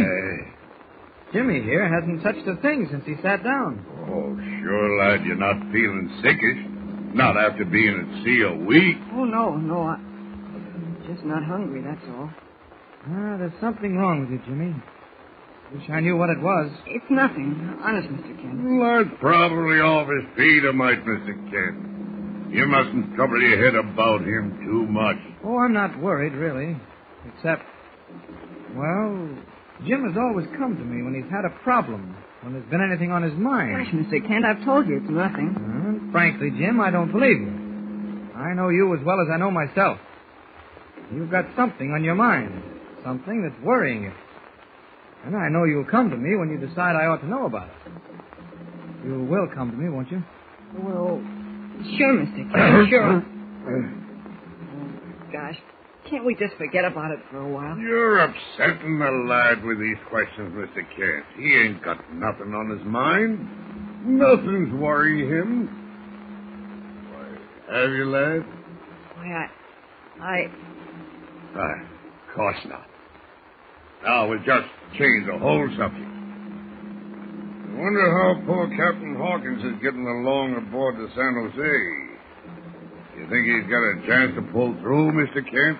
I think so. Well, if he does, he can thank you. And you can lay to that. Took a mighty nerve to perform an operation the way you did, following the instructions wireless to you by the doctor of the San Jose. It fair beats me, it does. Well, it had to be done, that's all. But it sure took you to do it. Gosh, you're just like Superman in a lot of ways. Why, Jimmy, this is too much. Comparing me to Superman, why, Okay, go ahead and laugh. But you are like Superman. In some ways, that is. Lots of times I've seen you go right ahead and do something, well, dangerous when you knew it had to be done. And that takes nerve. Oh, I'm afraid you overrate me, Jim. When it comes to nerve, well, we won't discuss it. Say, by the way, I haven't mentioned this to you because I wasn't sure I ought to, but I don't think it'll be violating a confidence if I let you in on a confession Captain Hawkins made to me before he was taken aboard the San Jose. Like my timber, the confession, you say? Yes. You may recall that on the third day out, I discovered the helmsman was off his course. I remember it well. He was so far off his course, it couldn't have been no accident. No, and it wasn't. The helmsman was acting under orders from Captain Hawkins. You mean Captain Hawkins actually ordered him to steer the wrong course? Mm-hmm. Why would he do a thing like that? For a very good reason. You see, Captain Hawkins had been master of this old clipper ship for over 30 years. I guess, Barnaby, you know what that means. Aye. The captain gets to feel a real love for his ship. Exactly. That's the way Captain Hawkins felt about the Clara M. This, as you know, is the last cruise the Clara M will ever make. When we get back to Metropolis, the owner of my newspaper intends to make a floating museum out of it. Well, Captain Hawkins couldn't bear the thought of that. Gee, I think I begin to see what you mean. Captain Hawkins intended to sail her off to some remote part of the world, maybe, and... Oh, am I right? You are, Jim. Captain Hawkins never intended to bring the Clara M back at all. He had a notion, an impossible notion, I grant you, to keep on sailing the Clara M until the day he died. I'm only sorry his wish couldn't be realized. Yeah. It does kind of make you feel sad. Hey. Well, we can't let ourselves get down low in spirits. Yes, Pete, you're right.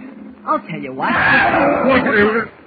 What in the name of the seven seas was that? It sounded like Sam, the cook.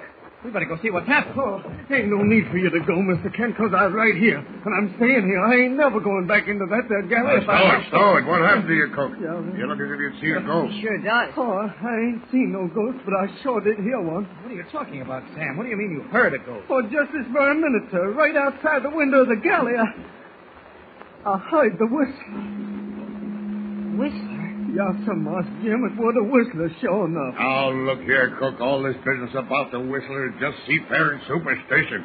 Get back to the galley. They say the whistler is a sailor what got himself washed overboard years ago, don't they, Captain? Aye, and but... they say he come back to have the ship, don't they? Aye. Well, then let me tell you, Captain, he's here right now. I heard him with my own ears. You can believe me or you can unbelieve me. I believe you, Sam. I've seen the whistler.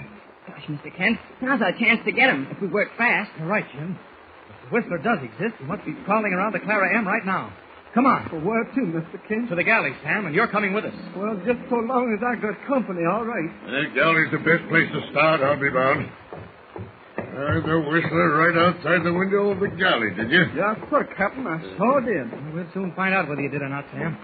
Here's the galley now. And great day in the morning. What's the matter, Sam? It's gone. Lordy me, it's gone. What's gone, you woolly-headed porpoise? Well, the chicken I cooked for you and supper. It was sitting right there, piping hot. Well, evidently the whistler is more human than we think. He certainly is if he can eat roast chicken. Hey, you're right. But we won't be doing no good just standing here. I'm going down to forecastle, rouse out the crew, and have them go over the ship from stem to stern. Wait. Huh? Oh, what? Listen. What is it, Jim? I thought I heard... There it is.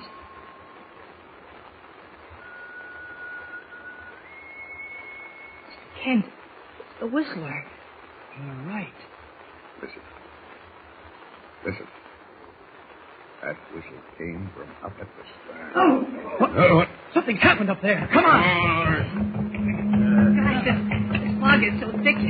It's hard to see 2 feet ahead. Yes, you're right. I got some matches. What in the world? Barnaby! Barnaby, where are you? Barnaby! Oh, it's all right. It's all right. I fell over someone and I thought... Well, never mind what I thought. There's a man laying on the deck here. What? Strike a match. Man? Gosh. Here, wait a minute. Here you are. Look. Well, look. It's the helmsman. Yeah. He's out cold. Give me a hand here, Teak. We'll try to bring him around. Hey, Mr. Kane. Yes, Barnaby? Boy, that match, man. It's burning your fingers and you don't even feel it. What? Oh. Yes, sir. That flame was burning right between your fingers, and you never I even... wasn't thinking. I was too interested in the helmsman here. Oh, he's coming round. All right, lad. All right, now pull yourself together now. Come on, wake up here. Oh. Where is it? Where's who? The Whistler. What? Oh, my head. Did you see the Whistler, too? I didn't know it was the Whistler. I just saw someone sneaking along the deck. I could barely see him through the fog. Yes? I called out to him, but I got no answer. I left the wheel for a minute and ran after him, and then sudden like I heard a whistle almost right behind me. Yeah? Turned around. That's all I remember. Well, the whistle must have hit you with a belaying pin. Well, Mr. Kent, I guess there's no doubting the Whistler's aboard. We're sure of it this time. But he'll not escape us, you can lay to that. Alfred, get back to your wheel. I'll send a man to relieve you right away. Mr. Kent, I'll be going to the forecastle to rouse out the crew. Good. Jim and I will keep on around the deck and find out what we can. It'll not be long. All right. Mr. Kent. Yes, Jim? I've got a flashlight in my cabin. I brought it with me when we came on board. Maybe I better go and get it, huh? A good idea, Jim. These matches of mine won't last long. I'll meet you at the forward companionway. Okay. I won't be long. I'll get right down to my cabin. All right, Jimmy.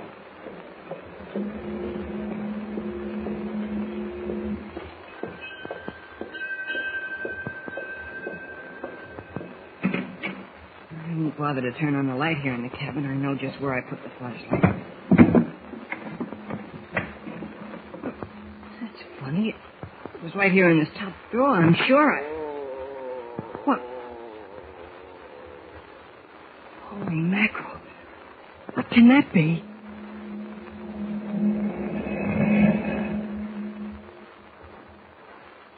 Yes, what can it be?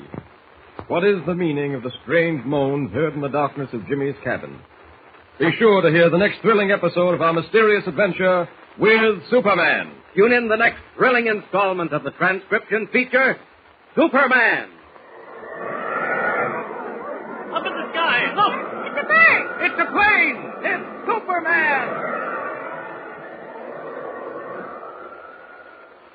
Superman is a copyrighted feature appearing in Action Comics magazine.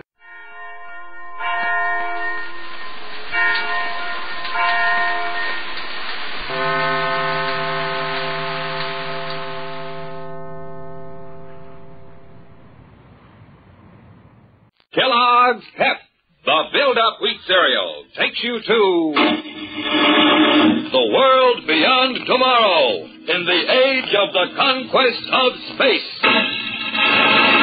When roaring rockets blast to distant stars and far-flung planets with Corbett, Space Cadet. Stand by to raise ship. 5, 4, 3, 2, 1, 0!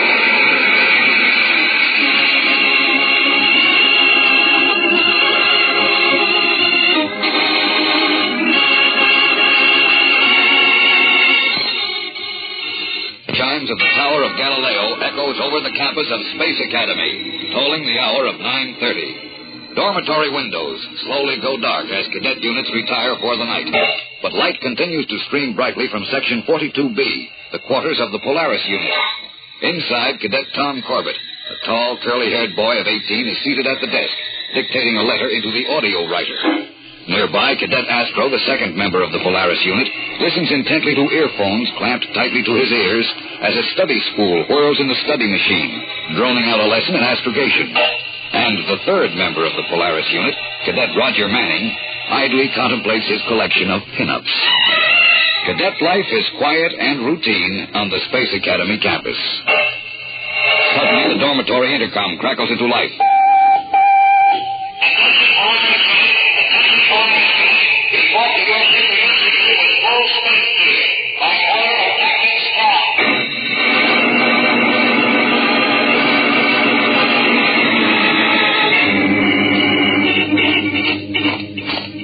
Polaris unit, Reporting for duty, Captain Strong. You made good time, boys. Just leave your space gear on the deck. You can stow it later when we're in flight. Sounds like we're in a hurry, Skipper. We are, Astro. We blast off as soon as we get final orders from Commander Arkwright. What's up, Skipper? Remember our first trip to Titan, the largest moon of Saturn? Sure thing, sir. We escorted the first group of colonists there. You remember the strange Titan vegetation? Crystal? Living crystal? Who could forget it? Yeah. Every time it touched metal, the metal turned into crystal. Right. But at the same time, it was lighter and stronger than most metals now in use. I always thought it would be a good idea for our Academy scientists to work on that stuff. Make it useful. They have, Tom. They've succeeded in refining Titan crystal so that it can be used in place of metal. Hey, that's terrific, sir. The process isn't absolutely perfect yet. They've only been able to do it in small quantities, but in about a year, refined crystal can be turned out in volume for standard everyday use. A year isn't too long to wait for a thing like this. Well, it seems to be, for certain people. What do you mean, Skipper? Partially refined crystal is being smuggled out of Titan and brought down to Earth. Smuggled? Yes. Somebody's trying to get a jump on the market. Sell the crystal now and make the most of the money before there's any competition. And this stuff is dangerous. Only partially refined, it can still affect metal. But how can anybody smuggle crystal? You can't hide it in your hat or anything like that. Well, the Solar Guard's been working on this for the last 2 months. Lieutenant Mitsuko has been assigned to the case, and 3 days ago, he reported he had a lead. Now, he's landing here tonight with a full report. Well, sir, how do we fit into this? We're going to help Mitsuko break this smuggling ring wide open. As soon as he lands, Commander Arkwright will bring him here to the Polaris for a quick briefing, and then we'll... Captain Strong here. Go ahead. Orders from Commander Arkwright, sir. All right, Bailey. Go ahead. You will blast off for Titan immediately. But I thought we were supposed to wait for Lieutenant Mitsuko. His rocket scout crashed in Greenland. The report just came in from Weather Station J. Do they know what happened, Bailey? Not very much, sir. Only that the wreckage of his rocket scout, from nose to exhaust tubes, was one mass of crystal. And Lieutenant Mitsuko? He's dead.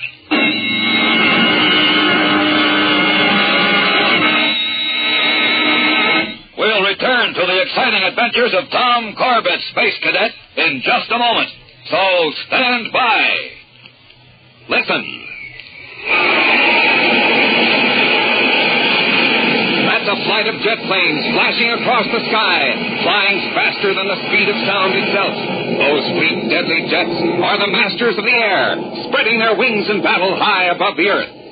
Is your future in the air? Do you want to head for the clouds in a blazing burst of speed when you grow up? If you do, then start now. Start learning and training so you'll be ready when the big day comes. Learn all you can about jets. And build all the strength and health you can, too. Get plenty of exercise, rest, and good food. And for breakfast, start your day with a big heaping bowl full of Kellogg's Pep. Jet pilots know breakfast is mighty important for building up strength. And Kellogg's Pep has just the kind of food values jet pilots must have to keep ready for action. When a jet takes to the air, it needs plenty of fuel. And when you start out each morning, you need fuel to keep going, too. Get your supply of fuel at the breakfast table. Eat Pep, because Kellogg's Pep gives you more builder-upper food values than any other wheat flake cereal. And Kellogg's Pep gives you flavor, too. Sweet, malty-rich, swell-tasting flavor that brings you back for second helpings. You keep that spoon of yours mighty busy when you start scooping up a bowl full of Pep. So start now, fellas and girls. Start your day with a cereal that gives you build-up food values and swell flavor, too. Ask Mom to get the better-than-ever build-up wheat cereal, Kellogg's Pep. P-E-P. Pep. And don't miss the exciting announcement coming up about a swell prize you get in every package of Kellogg's Pep.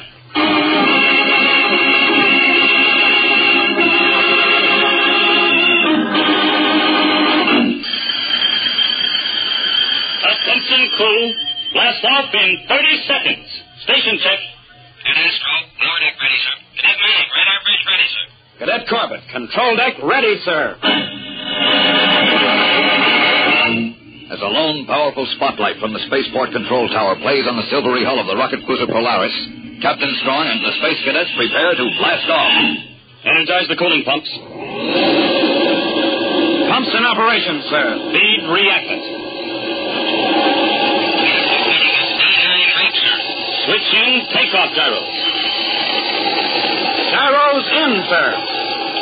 Orders are snapped quickly. Controls are engaged. The ship begins to throb with the unleashed power of its rocket motors. And finally... Blast off, minus 5 seconds.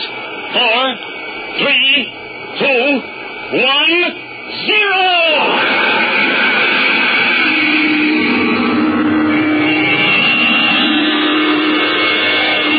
Its exhaust tube spitting smoke and flame, the rocket hovers over the ground for an instant, then quickly accelerates, and at a speed of 5,000 miles per hour, it arrows into the night sky and disappears from view. A few moments later, clear of Earth's atmosphere, Captain Strong calls his cadet crew down to the control deck. Well, boys, with Lieutenant Mitsuko's death, we haven't a shred of information. We'll have to start from scratch. Now, when we land on Titan, I'm going to give you a couple of days' liberty. Liberty? Get that look off your face, Raj. This'll be simulated liberty, pal. Oh. I want this to look as much like routine maneuvers as possible. It may throw the smugglers off guard. They won't think that space cadets would be handling this kind of an operation. They don't know us. Well, I hope not. Anyhow, behave as you normally would. Drift around the colony, go sightseeing, anything. See what information you can pick up. Well, that's the plan. Any questions? A lot, sir. But from what you've told us already, we'll have to dig out the answers ourselves. All right, then. You can relax. Maintain the usual 4-hour deck watches and get as much rest as you can. You're going to need it.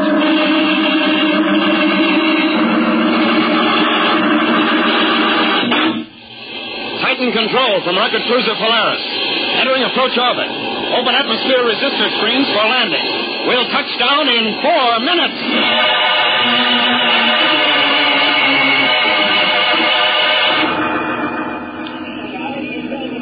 Okay, Captain Strong, all stations are secure. Anything else you want us to do?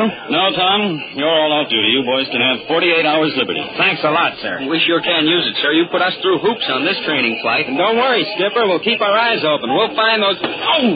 What's the idea kicking me? Next time, I'll put my foot in your mouth. You want to ruin everything, Manning? Somebody in that ground crew may be listening. Oh. All right, boys. I'll see you later. Right, sir. And when you finish sightseeing, you can sack in for the night at the spaceport BOQ. See you there, sir.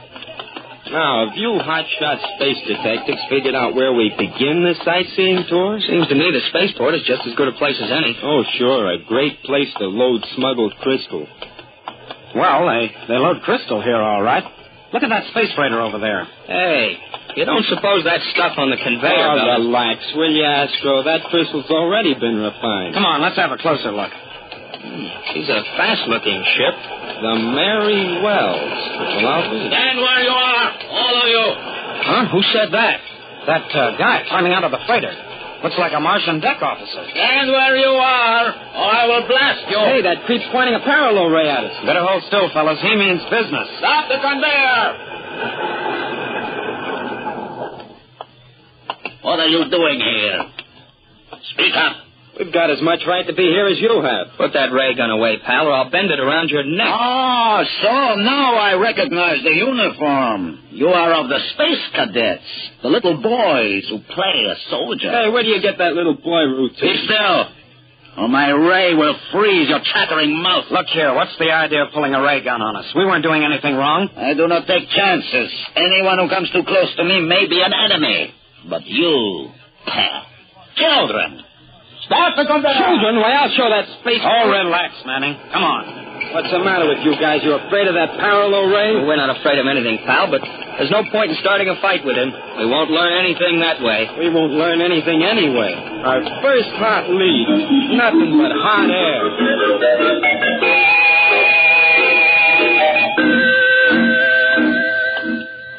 I don't see why the skipper made us come all the way out here to the refinery. We could be spending our liberty in the colony. Can't you do anything but gripe, Manning? Skip it. Where do we meet Captain Strong? In the main refinery down this hall. Hey, what's that up there? It looks like a conveyor belt. And look, it goes outside, straight out to those hills off to the west. But the cars are empty. They're returning for more crystal. The conveyor keeps rolling constantly, bringing more crystal in, and... Hey, look down there. Where the cars roll out of the plant. That fellow standing there, wearing the face mask. What about him? He's the joker we bumped into by that space freighter. The Martian deck officer who pulled the parallel ray on. But he has a perfect right to be there. He ships all this crystal. He only transports refined crystal. Look, he's jumping into one of the cars. Hey, there's something fishy on tight. You're right. He's up to something. Come on. Let's jump into one of those cars and follow him. Hey, wait a minute. We better tell Captain Strong. No time for that now, Astro. He'll get away. Well, Tom, we can't just take off. He said we were on 48 hours liberty, didn't he? We're on our own, so come on. Let's blast off.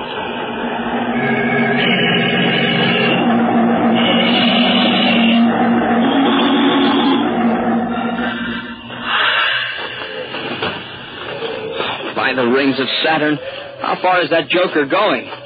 We've come miles since he jumped out of that conveyor. Which proves he's up to something. He sure is. Hey, keep your face mask on tight, Roger. I keep slipping on one side. What a crummy place. Smells worse than the gas pits of Venus. Hold up, fellas. What's wrong? You see that ship? A jet boat. But what's it doing out here? 3 guys are loading crystal into it, and that's how it's smuggled out. That's impossible. A jet boat couldn't reach her. Doesn't have to. Look at the name of her stabilizer.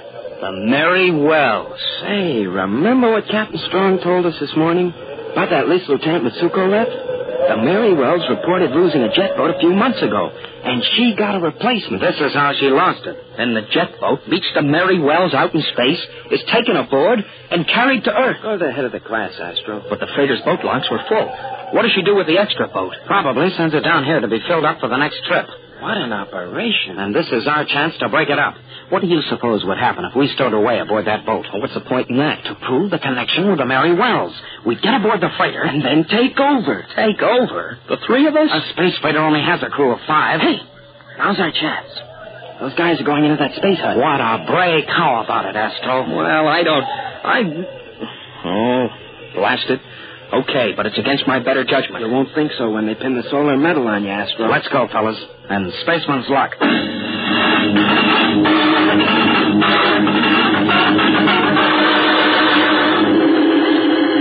I can't get comfortable on these things. They're sharp. Don't let any of your belt gear touch the crystal. Remember, they're metal. And this stuff isn't refined. I've got my gear tucked under my blouse. Same here. Listen, our pals come aboard. I hope he doesn't get an idea to check his cargo first. Quiet, you guys. He's firing up the jets. Brace yourselves, fellas. This may be a rough takeoff. What's that? Are you comfortable in there, my young friend? Who's he talking to? He came aboard alone, didn't he? Can't you hear me in there? I got a hot space flash for you fellas. He's talking to us. What? Then he knows we're in here? Come on, let's fire out. Oh, no use. The cargo hatch is locked. You're so right, my impetuous young friend. You wanted this trip, so you're going to get it. And believe me, this will be a long one. Far out into space.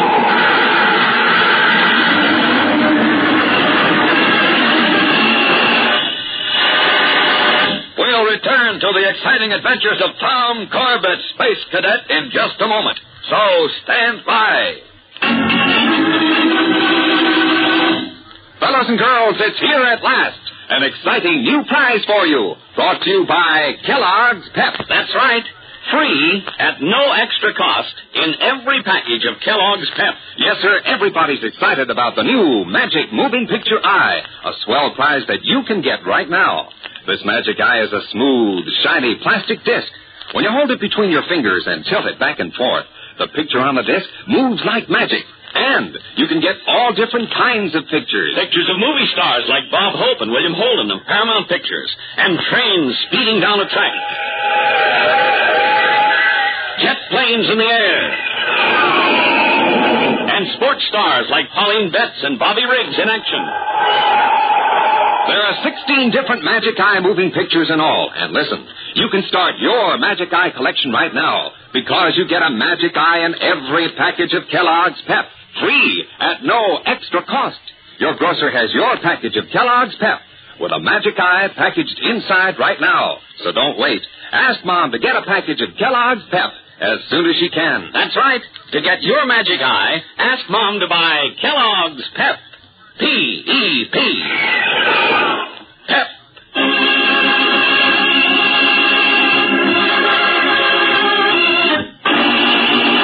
Trapped in the cargo compartment of the jet boat, the space cadets are being carried away from Titan. Carried out into the cold blackness of space where they know there will be no return. Crouched on the mass of smuggled crystal, they brace themselves as best they can, while the jet boat roars toward its rendezvous with the freighter. Hey, Astro. Roll over one of those chunks of crystals. A big one. Huh? What for? This is no time to ask questions. Come on. All right. Hey, what are you doing at this hatch anyway, Junior? Expect to open it with your fingers or something? No, but I've managed to rip loose some of the insulation around the hatch plate. That's a great help. Here's that chunk of crystal you wanted, Tom. Thanks, Astro. Now watch, Roger. And pray that my crystal can opener works. Something Jupiter, of course. The crystal goes to work on the metal and we'll turn it into crystal, too. Right, only the crystallized metal will be brittle and it'll smash right through it. Is it working, Tom? Yes, slow, awfully slow. And that rendezvous with the space freighter can't be too far off.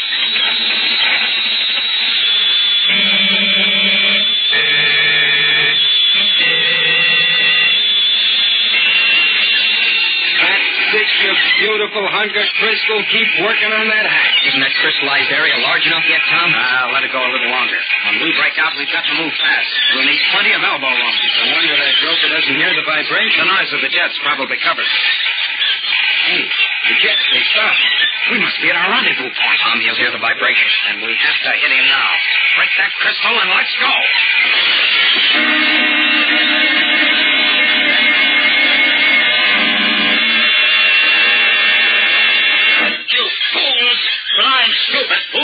Now, watch your language, pal, or I'll tell Astro to sit on you again. Tom, do you see the space freighter yet? No, not a sign of it. What are you staying here for? Why don't you return to Titan while there's still a chance? I like the air out here better. But this boat is becoming completely crystallized. It will shatter. We know, pal. Why do you think we put on these emergency spacesuits? There it is, fellas.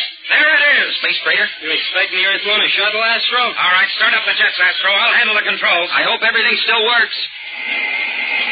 Well, the jets are okay. And so are the controls. Here we go. You fellas got everything straight? You know what to do? Sure, a snap. As soon as we get close enough to the freighter so the boat can't miss her, we just abandon ship. We'd better double-check our ropes. If we get separated out in space, we're in for trouble. What have we got now? Stand by the escape hatch, Roger. We're closing in on the freighter. I'm ready. You're crazy, all of you. You'll never get away with it. We'll drift in space until we die for lack of oxygen. That's the way we figure it. As soon as this boat hits the freighter, the crystal will start to work. Then there, Skipper, is a cinch to call for help. Okay, Roger. Astro, get your helmets on. We go overboard in 30 seconds.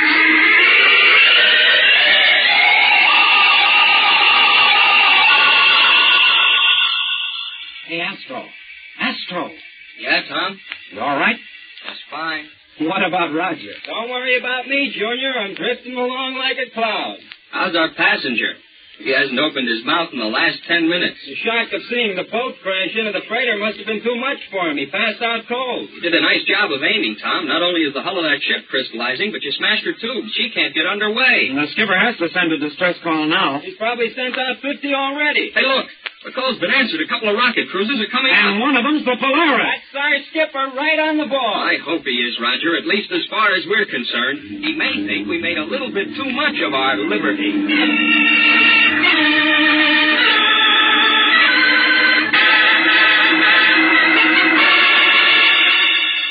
Boys, I honestly don't know whether to recommend you for the solar medal or to log you for this crazy stunt. Well, Captain, why don't we just skip the whole thing? Well, maybe that would be best. But it's going to take some explaining. Captain Strong, did you learn anything from that man we brought aboard? Yes. He gave me the whole story. And you were right, Tom. They'd used the jet boat to carry the smuggled crystal to the freighter, and at the same time send an empty boat back to Titan. But what happened when they reached Earth, sir? How'd they land the stuff? Very simple. They jettisoned the whole cargo, dumped it overboard to drift into space and be picked up later by other jet boats that wouldn't be suspected. Say, they covered all the angles, didn't they? What about Lieutenant Mitsuko? A clear case of murder, Tom. And those men will pay for it. I'm sure glad of that. Say, Skipper, I was just thinking... Uh-oh. Run for cover, Astro. All right, Manny. Let's have it. Well, since you can't give us the solar medal and you don't want to log us, can't you sort of give us recognition in the Academy record book? Recognition? Well, for what? Why, for the way we hitched a ride on the Polaris. We're the first space hikers.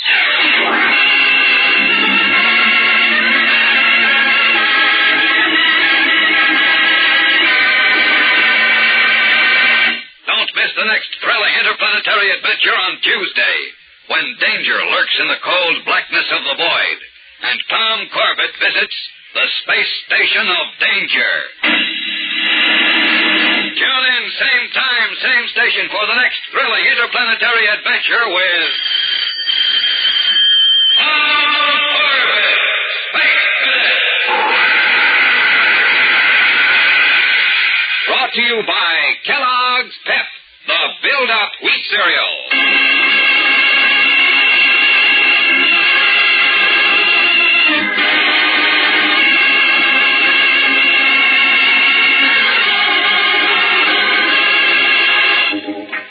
Corbett, Space Cadet, starring Frankie Thomas, can also be seen on television and appears in the comic sections of many of America's leading newspapers. Look for it daily and in weekend editions. Featured in the cast were Al Markham, Jan Merlin, Edward Bryce, and Peter Capell. Today's program was directed by Drex Hines. Jackson Begg speaking.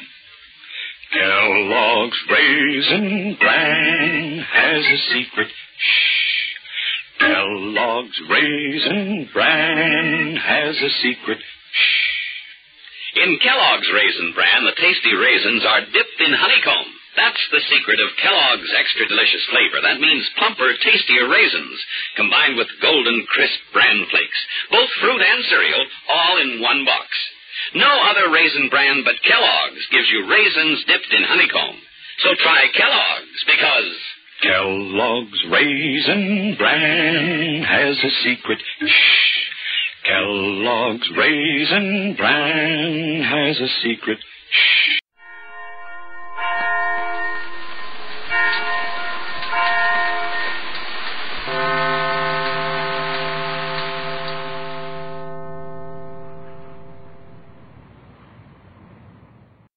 Tired of the everyday routine? Ever dream of a life of romantic adventure? Want to get away from it all? We offer you Escape. Escape, designed to free you from the four walls of today for a half hour of high adventure. Escape, brought to you by your Richfield gasoline dealer and the Richfield Oil Corporation of New York. Marketers of Richfield gasolines, motor oils, and other petroleum products. Look for the Richfield Eagle on the cream and blue pumps.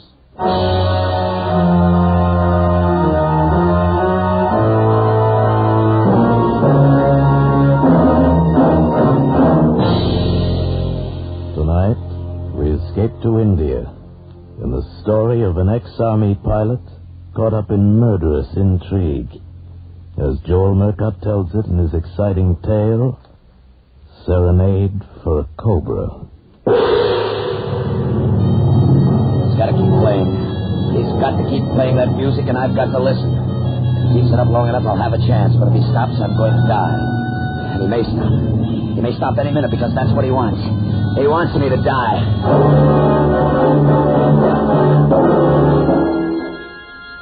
My name's Monk Slavin. I'm a flyer. I don't know whatever brought me to Calcutta, but something about the name had the smell of gold. Sounded like the kind of place where a good pilot who didn't ask questions might make a deal. A big deal and a fast one. But nothing seemed to be drifting my way. Nothing but the intense hot wind of the monsoon and the fog from the Ganges and the sea, rolling over the city from all sides and strangling it. There was nothing to do but drink gin and quinine water at the airport bar and pray that you didn't get malaria. Hello, Slavin. Oh, hello, Grant. You back again? Just flew in with a small cargo, a very small one. Mind if I sit down? Help yourself. You won't get out of Calcutta tonight. Another 5 minutes of that fog, and there'll be a better ceiling in here than there is out there. You sound like the monsoon's getting on your nerves. What you need is a job. Doing what? Flying stinking hides down here from Kathmandu? You don't call that a job, do you? It's the best work I can get at the moment. Now, if I had a chap like you to handle the flights, I'd have time to dig up some new business. You don't have to dig it up, Grant. It's waiting for you. You used to ferry a lot of stuff in and out of China. Yes, but that was before the present situation. You could still make a buck out of China. A good fat profit anytime you want it. I don't fly contraband. Oh, ethics, huh? You care to call it that, yes. That's why you're starving with a lousy one-ship freight line. I could take offense at that, but I won't. You don't even have a ship, Slavin, and I'll wager you have very little cash. Well, that's a safe wager. You'd win. Why not be practical, old boy? I can offer you £100 a month and meals and quarters at the base at Kathmandu. You know, I don't know how I can resist this chance to become a millionaire, but I'll try. Better than nothing. Cushy enough. 420 miles down, 4:20 back, and no flying over the hump. No thanks. Beg pardon, Mr. Grant. Oh, there's my mechanic. I have completed your errand, sir. Oh, that's fine, Jafar. I'll be right with you. If you change your mind, Slavin, you know where to find me. Yeah, leave a light burning in the window. But don't wait up for me. That's all I got. 2-bit offers from men like Grant. A beggar, just like the reformed beggar that followed him around. His native man, Jafar. A Hindu street faker who learned about planes at an RAF base during the war. Now Grant had him for a grease monkey and a radio operator at the base. You couldn't beat the British. They found a way to hang on. I reached for my half-empty glass, and there's another drink beside it, a full one. A drink I hadn't ordered. Is it permissible for a lady to buy the drink? Permissible? It's a big, happy new custom. And thank the lady for me if you ever see her. The American flyer speaks sharply, like the eagle. But the poor eagle has no wings. You were going to fix that for me, baby, remember? You had big connections while I'm still sitting here waiting. My friend can use a flyer, but only if he has a plane. But just wait here. I'll go out and buy one. How come your hotshot connections can't afford a plane? It's not the case of affording. Planes are difficult to get. The license, the questions. The authorities are forever asking questions. But my friends, they never ask questions. If you had a plane, for instance, they would not ask who owned it. Yeah, I see what you mean. I heard Grant offer you a job. If you worked for him, there would be days when you would be waiting here for cargo. Enough time to make a little extra flight. A flight not on Mr. Grant's schedule. And remember, my friends pay well. Yeah, maybe Grant's going to get himself a pilot after all. So I took Grant's job, and the next morning when the weather cleared, we drove to the field. Through the teeming streets with hot, oppressive, suffocating wind carrying the stench of the salt marshes across the city. Seemed like an eternity before we were off the ground and feeling the cool mercy of being airborne. Well, old boy, what do you think of her? Well, she handles all right. I just don't like the Havilands. What is it, war surplus? Yes, but completely reconditioned. Pressurized cabin, heating and air conditioning system. I've changed everything for comfort. Yeah, even the radio. Why the open speaker instead of the headphones? Picked up a fungus infection in my ears in Burma during the war. Headphones were painful, so I put in a speaker. I thought the British philosophy about pain was grin and bear it. Only when we can't do anything about it, old boy. Oh, yeah, I see. What's our ETA? Hour and a half. How's your landing strip? We call the base Black Cat. Your plane identification is Red Kitten. The field's a bit like a waffle iron, so set her down as gently as you can. I'll treat her like she was my own, Grant. Just like she was my very own. Well, Kathmandu was no improvement on Calcutta. I could see it from the air as we came in. The ancient wooden buildings and the temples, thousands of them, but outnumbered by the throngs of humanity in the dirty streets. We barely hit the strip before the rain started again, brought in from nowhere by the wind. We were weathered down again at the stinking base outside the town, and that's when Jafar, the mechanic, started with the punji, a kind of a native flute.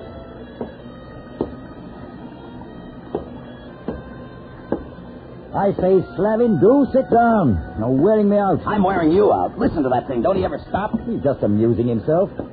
Sit down, man. How about a hand of cards? How can I concentrate on cards while he's playing that thing? Can't you make him stop? It can't make him do anything. He's in his own hut, and, well, frankly, he's not bothering me. Well, he's bothering me.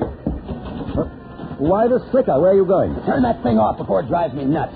Slavin, these Hindus are strange people. They resist pressure. I'd advise you to... Save it. Grease monkeys handle the same way in India as they do anywhere else. Slavin, be careful of that...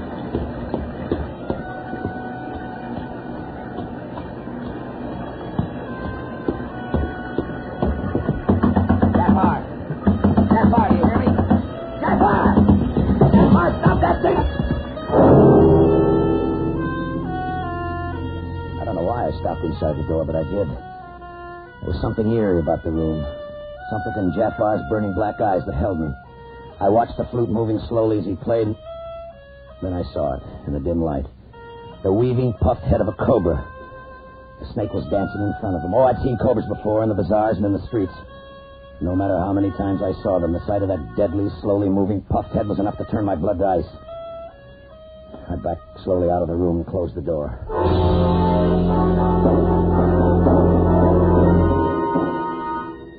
He played it every night after that, every waking hour of the night. until I could hear it even in my sleep. The strange, whining dirge, bringing with it the memory of a weaving head of a snake. In clear weather, I could get away from it for a while, but it would be waiting for me when I got back. And in Jafar's eyes, there was a challenge. I could feel his hot stare burning into me as we worked on the plane. What's on your mind, Jafar? What do you keep staring at me for? Why did you change your mind, sir? Why do you now work for Mr. Grant? What's it to you, Jafar? Mr. Grant is good to Jafar. Mr. Grant is too quick to trust people. I don't know what you're talking about. Yes, you do, sir. You know. Get out of here, Jafar. Did you hear me? I said get out of here. I must work on Mr. Grant's plane, sir. That's an order. Get out! Hey! What's going on there? Get out! Stop it! Stop it! Stop it! Get him out of here before I kill him. Go, Jafar. Please. All right. If you say so, Mr. Grant. Slavin, I don't know what started this, but I do know that I don't want it to happen again. Then keep him out of my hair. I don't like any of these people, and he rates number one on my list. You made that plain enough. I'll try to keep him away from you. I only hope he will stay away from you. What do you mean by that? You've hurt him in his pride, Slavin. You don't understand these Hindus. He won't come back at you with force, but he will come back. Oh, will he? Well, he knows who's boss now. I'll be in Calcutta with this load tonight. Tell him to get that fruit out of his system while I'm gone. If he plays it when I get back, I'll ram it down his throat.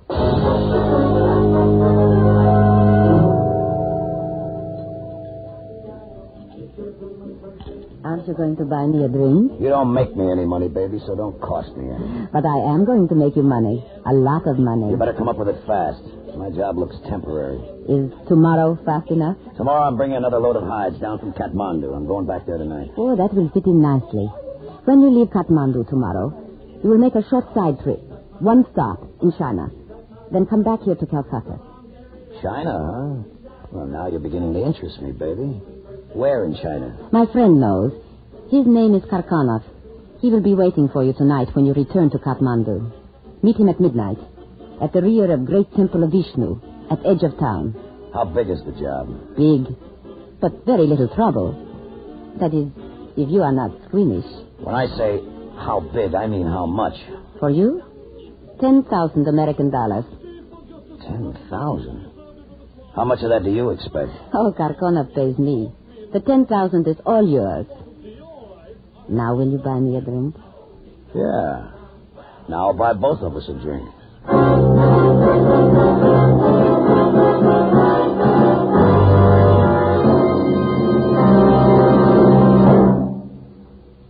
Did you know that gasoline is one of the most mysterious chemical compounds in the world? Gasoline can contain hundreds of different components.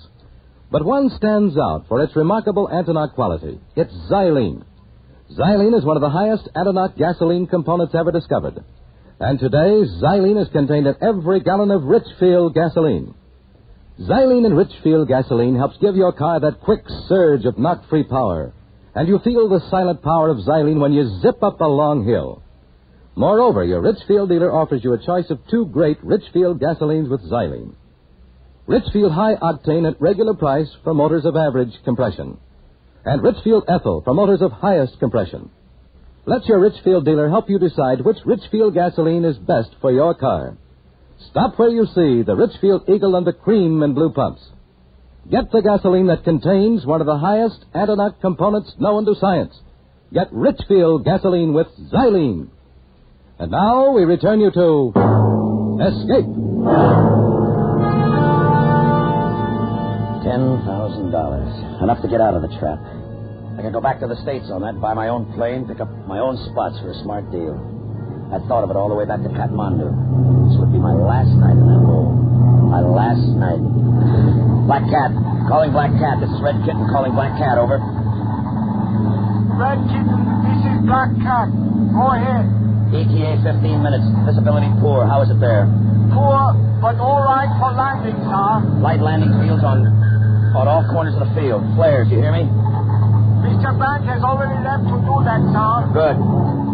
Would you like some music, sir? What do you mean, music? My music, sir. Why, that dirty little swine? Just trying to needle me, but I wouldn't let him. I couldn't afford it now. Just this one night, I could forget anything thinking about that. I spotted the oil fires at the four corners of the field, burning a clear spot through the ground haze. I turned on my landing lights and set her down like an old lady's rocking chair. I'd never land on this field again. I'd use it for one more takeoff tomorrow, but I'd never land on it again.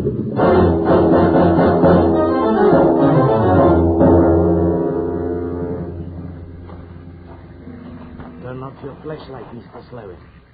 Carcano, where are you? On the steps of the temple. No. Don't flash the light. Keep it off, please.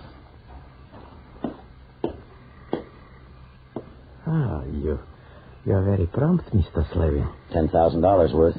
What time do you expect to take off tomorrow? I'm scheduled to leave for Calcutta at noon. Excellent. As you have been told, I want you to go into China. Oh, that's vague. It's a big country. Inner Mongolia. It's just south of the city of Suchao. Ooh, that's about 1,000 miles in.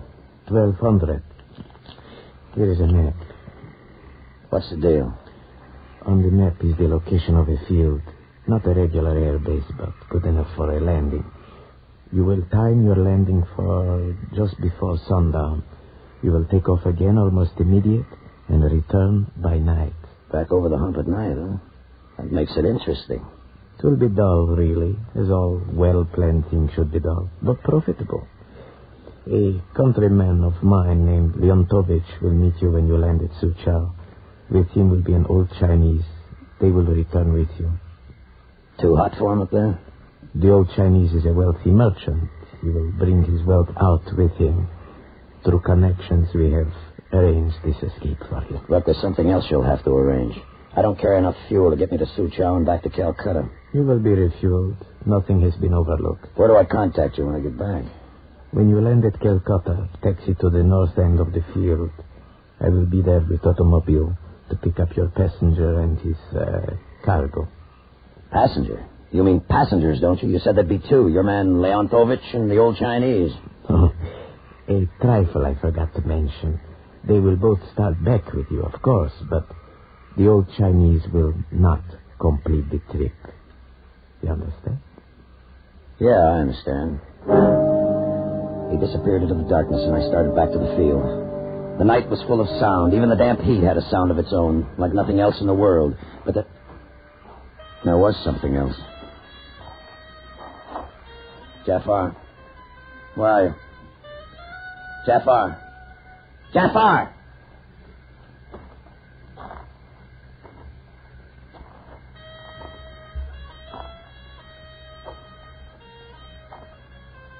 Where are you, Jafar? Where are you? Answer me! I'll find you! I'll get you! I'll get you, you dog! No, the devil. He's riding me. I can't afford to think about him now. I got to think about tomorrow. Just get back to the field and think about tomorrow.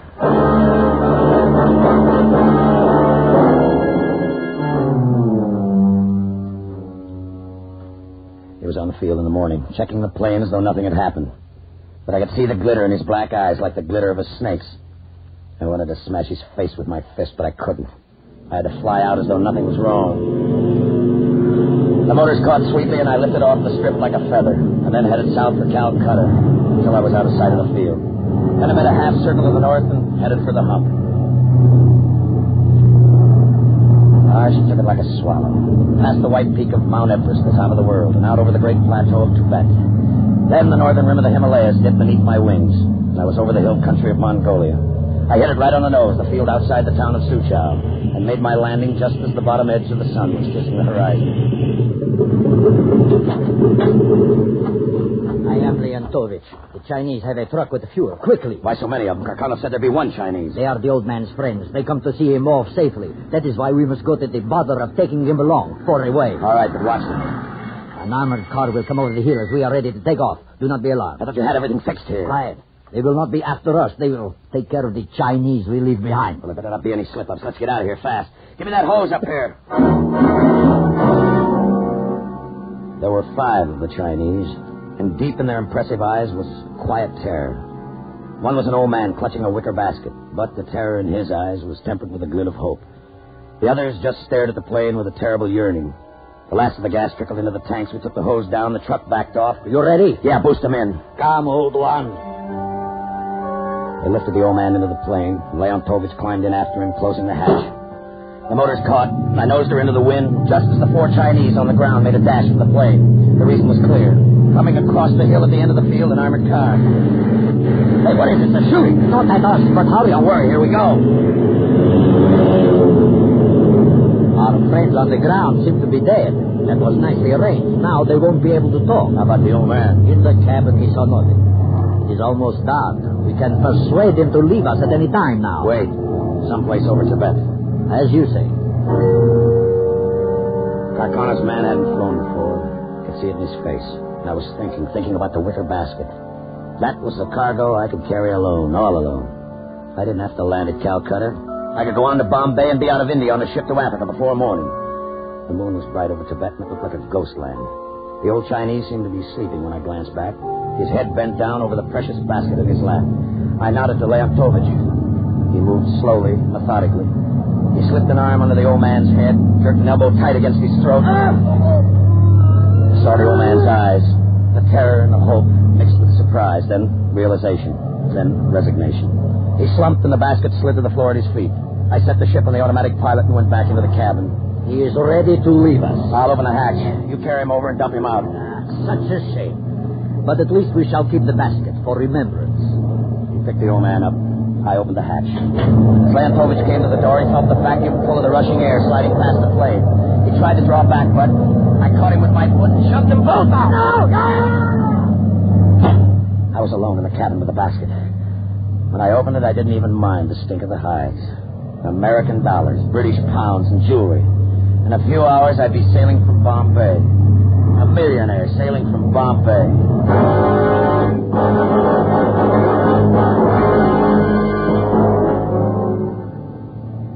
Something was wrong. I felt it as I started back over the hump. It was bumpy, and the ship slithered and kicked, and there was a wall of darkness outside. There was something inside, too. Something or somebody in the cabin of the ship. I turned on the cabin lights and looked back, and there was nothing but a load of hides, but the feeling wouldn't go away. I tried to shake it off. In half an hour, I'd be passing over Kathmandu, just the sound in the night. I had to have a look through the cabin. I set the ship on the automatic pilot and slid from the seat, but she bucked me, and I had to grab the controls. Mount Everest was someplace nearby in the dark. I was sweating. I couldn't leave the controls now. I had to stay with her. I kept looking back into the cabin with that same feeling. Then I saw it. I saw something long and thin slithering across the hides. A loose rope. I tried to tell myself it was a loose rope, but a rope doesn't move like that. And the head lifted. The hooded head of a Cobra. A Cobra in the plane. Plane in the nearest base was Kathmandu, still 20 minutes away, and I couldn't take my hands off the controls. I flipped the radio switch. Black Cat. This is Red Kitten calling Black Cat. Come in, Black Cat. Red Kitten calling. Come in, Black Cat. Over. Black Cat to Red Kitten. It is a surprise to hear from you, sir. You should be in Calcutta, sir. You know where I am, you devil, you filthy little devil. Has my pet awakened? He wants to be fed, sir. The Cobra is very mean when he is not fed. You put him in the plane. The sting of the Cobra kills swiftly, Mr. Sabin. What can I do? Jafar, I'm begging you. What can I do? Nothing, sir. There's nothing you can do. I could help you, He's getting but... closer. Please, he's getting closer, please. Please. You do not like my music, sir. Music? A serenade on the flute might distract him, but you do not care for the flute. Play it! For heaven's sake, man, play it. He's only 6 feet away from me. I will play, but will you land at Kathmandu? Yes, only play it. Play!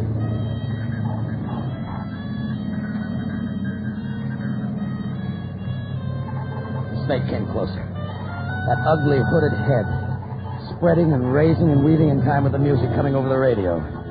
He was only 2 feet away. Death only 2 feet away, and if Jafar stopped playing, he'd strike. An ugly, ill-tempered, hungry Cobra, deadly to anybody but Jafar, who knew when he wanted to be fed. He knew the only thing in the world that could hold him was that flute. That flute, as long as Jafar kept playing it.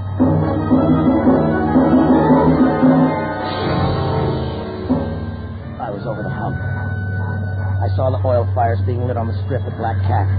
That meant that Grant knew I was coming in. Oh, the fruit was driving me mad. And the Cobra. I never knew when he'd strike at some movement of my hands on the controls, and yet I had to move him to land. Oh, Grant! Grant, where are you? I'm here, Slavin. Please, give me landing instructions. Please, Grant! When you hit the strip, taxi over to the operations shack, as close as you can get. Jafar can keep the flute going. We'll open the hatch and try to distract the snake. Maybe we can get you out. Make him keep playing, Grant. Make him keep playing. We're coming out to watch your landing. I have the police with me, Slavin. Your friends in Calcutta have already been arrested on Jafar's information. I made my approach to the strip. The head of the snake never stopped weaving. I could see Grant and the police in the light of the oil fires. I cut the motors, dropped down at the edge of the field. Another minute. If Jafar could just keep playing another minute. I was ready to set her down. The ground was right under the wings. And then the fruit stopped. Up speed landing! Jafar! God, Jafar, he's missing!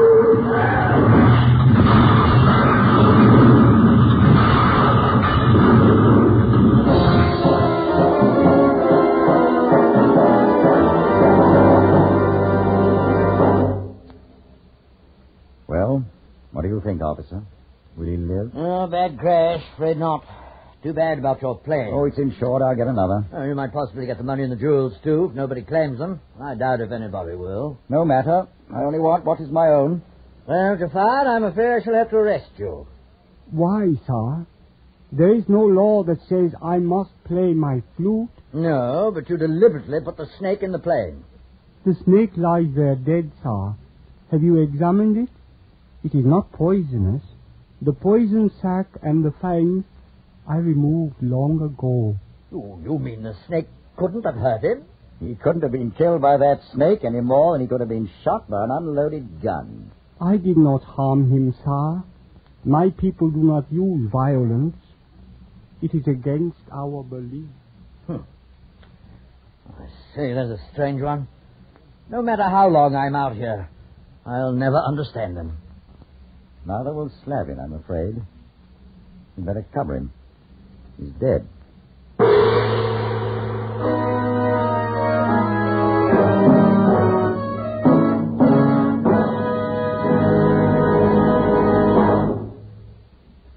Here's a weather forecast that's guaranteed to be accurate. There is a lot of hot weather coming, and driving in hot weather can spell trouble for your car, cause serious wear, sudden breakdowns. Don't take chances. See the Richfield gasoline dealer tomorrow and ask him to protect all points of your car with Richfield All Point Safety Service. Richfield All Point Safety Service is especially designed to guard your car against wear and breakdowns. The Richfield gasoline dealer will change your oil to Rich Lube all-weather motor oil, the Pennsylvania premium-grade oil that cleans as it lubricates. He'll safely lubricate your chassis, differential, wheel bearings, and transmission. And he can care for automatic transmissions, too, with top-rated Richfield automatic transmission fluid. And finally, the Richfield dealer will safety check your car for all likely trouble spots. Get Richfield all-point safety service for your car tomorrow. Stop where you see the Richfield Eagle on the cream and blue pumps. Escape is produced and directed by William N. Robeson, and tonight has presented Serenade for a Cobra by Joel Murcott. Featured in the cast were Charles McGraw as Slavin, Ramsey Hill as Grant. Jay Novello was Jafar. Also heard were Lucille Meredith, Joseph Kearns, and Paul Frees. Special music arranged and played by Ivan Ditmars. Next week. You're slowly walking down the deserted street of a small cow town, and coming toward you is one of the bloodiest gunfighters of the West who has sworn to kill you and from whom there is no escape. Next week at this time, the Richfield Oil Corporation of New York invites you to escape to the range country of the early West and to the story of a boy who grew up to be a gunfighter, as Joel Murcott tells it in his exciting story, Sundown. Goodbye, then, until this same time next week, when once again we offer you Escape. Tom Hanlon speaking. This is CBS, the Columbia Broadcasting System.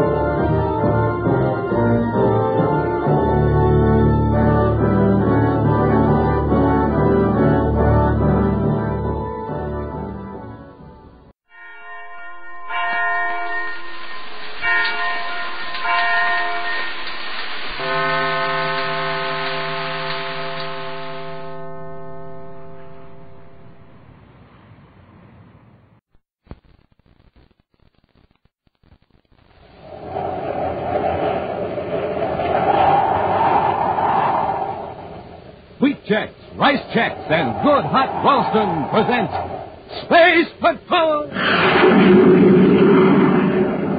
High adventure in the wild, vast reaches of space. Missions of daring in the name of interplanetary justice. Travel into the future with Buzz Corey, Commander-in-Chief of the Space Patrol! In today's transcribed adventure, Buzz and Happy are approaching a building where the Secretary General's daughter, Carol, is held captive. Suddenly, they become aware of a painful, tingling sensation and a ringing in their ears.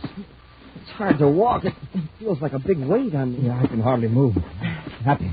Nora's using some kind of a ray on us. Paralyzer ray? It's worse than that. Using an ultrasonic beam. Run back to the ship. Get out of its range quickly. I can't. Happy, get up. Here, I'll help you. I can't even crawl. My head is 1,000 needles in it. If we don't get out of that beam, it'll shake us to pieces. We'll be back in just a moment with today's Space Patrol story, The Sleepwalker. And now, gang, here's some terrific news. Here's how to get a pair of the Space Patrol Space Binoculars, the most unusual binoculars ever designed. You wear them like official outer space headgear. That's right. A strong elastic band holds them snugly to your eyes, leaving your hands absolutely free. Now, these are not flimsy celluloid goggles, not a mask. They're the real McCoy. Big, full-size, solid plastic binoculars you can see way off in the distance with. Overall, they're a complete 5 inches in width, a complete 5 inches in length. And when you wear them, they stand out a full 3.5 inches from your eyes. Powerful? Oh, you bet. These are 4 power binoculars with 4 fixed-focus, pure lucite lenses. You can spot airplanes in the sky, watch for your dad coming home from work, read signs way off in the distance. Truly, the greatest Space Patrol value in all our experience. The most sensational offer we have ever made. Now, here's how to get a pair. Buy a box of Instant Ralston. Then, with your name and address, send 25 cents in coin and an Instant Ralston box top to Space Patrol, Box 686, St. Louis, Missouri. If you don't agree that your space binoculars are absolutely tops, return them and the Ralston Company will cheerfully refund your money. The address again is Space Patrol, Box 686, St. Louis, Missouri.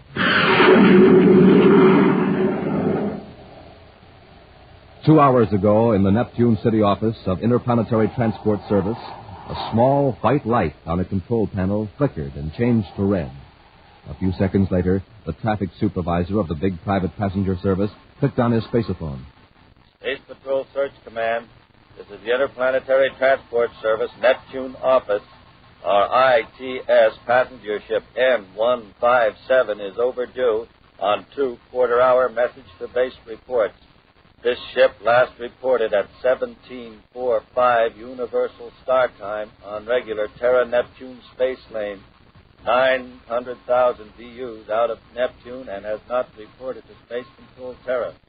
This office requests... Within minutes, Space Patrol Search Command ships fanned out from Neptune, sensitive viewscopes scanning space for the missing passenger ship.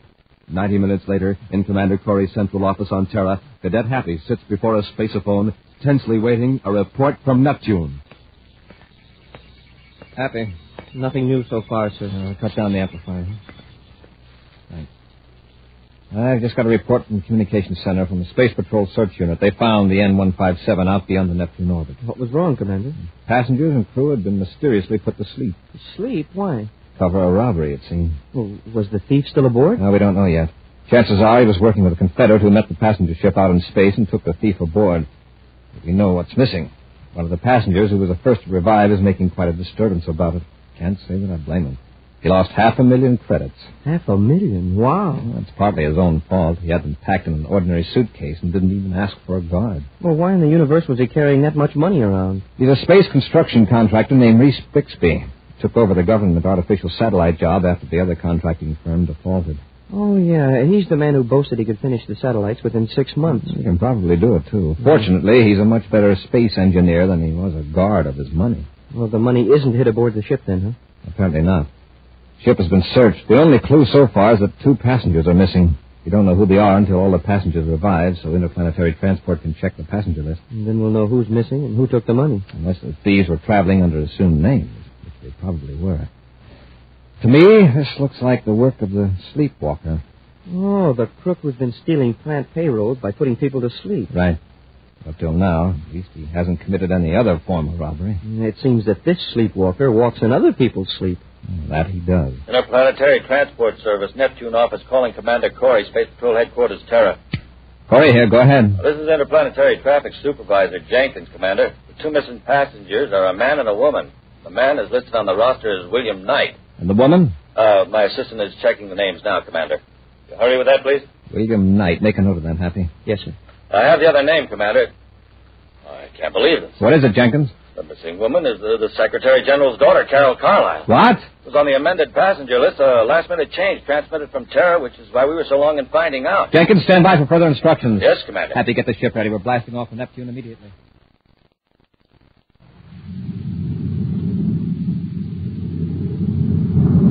I wish we'd get a report from the Neptune Search Command, sir. Well, by this time, the other ship could be thousands of DUs away, huh? And we haven't the slightest idea of what kind of ship to look for. Carol shouldn't have made a trip without notifying the Space Patrol. Carol calling Commander Corey. Carol calling Commander Corey. On the miniature spacephone channel. Carol, thank goodness you're safe. Oh, Buzz. I was taken off of a passenger ship inside the Neptune orbit. Yes, we know that. Happy and I are headed for Neptune now. Where are you? In the aft compartment of a private cruiser, Class C. Do you know the registry number? Yes, it's PCV85. I got a look at it when it joined airlocks with the passenger ship. Then you weren't affected by the sleep gas? No, I was in my compartment. When I came out, a man grabbed me and forced me to the other ship. Well, what man? What's his name? Well, he was one of the passengers. His partner calls him Woody. Woody Knorr. Who's his partner? He was piloting the private cruiser. His name is Bob Morgan. You know where they're taking you? No, all I know is someone's coming. Hide your miniature spacephone, Carol, but leave it on. Corey out. I've changed vector toward their position, sir. Good, Happy. Increase our acceleration to 4G.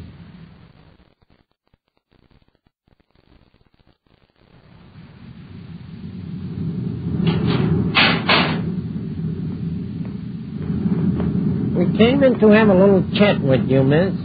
What's your name? You mean you don't know? Why should we? It was the money we were after. Yeah, it's too bad you weren't in the lounge with the rest of the passengers.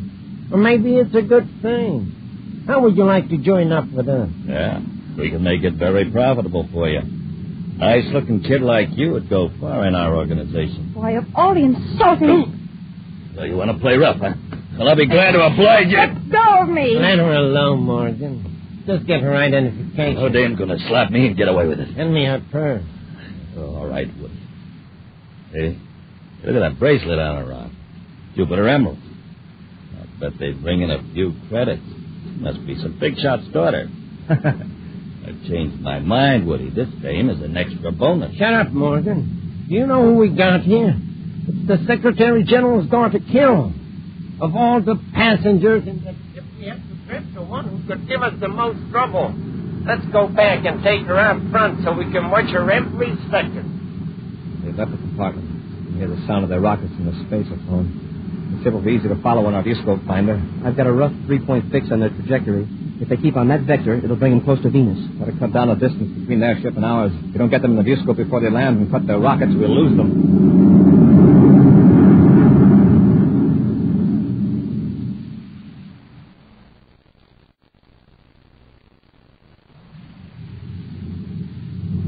All right, Morgan, set her down. Venus. By the looks of the landscape, we're near the Southwest Sea, close to the Tycho Mountain. That's right, Miss Carlisle. Nobody will ever find this hideout. Cut your rockets, Morgan, and don't overshoot the rocket port.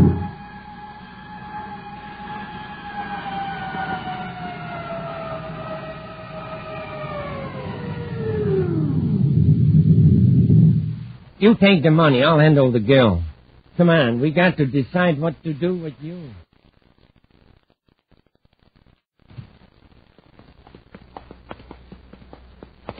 All right. Just sit down and relax, miss. Yeah, you can watch us count the money. We got to reach a decision right away. What do you suggest? Well, we can't keep her here, and we can't turn her loose. She knows too much. Well, there's only one thing. Do away with it. Yeah.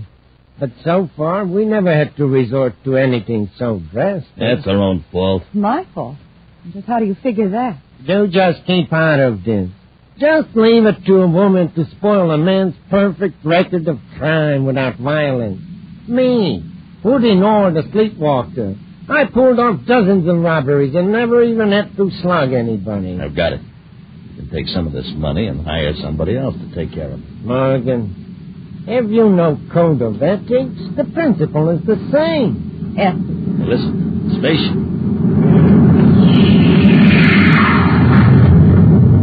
It's a space patrol ship. It's Terra 5, Commander Corey's ship. Blast him. How did he train us here? What are we going to do? Take it easy. I'll turn on the ultrasonic beam. What will that do? Just one. I got a scanning device on the roof. It revolves slowly. And when a beam is interrupted by a moving object, ultrasonic waves are focused on it. Ultrasonic waves? What do they do? Well, first they affect the nervous system. They paralyze any living thing within range. The more the victim moves, the more intense the vibration becomes. There is no escape. Oh, no. Finally, the vibration acts on the flesh like a million tiny scalpels. I won't use it, except that I'm forced to in self-defense. Stop showing how much you know. Let's get this over with. All right, come to the window if you'd like to.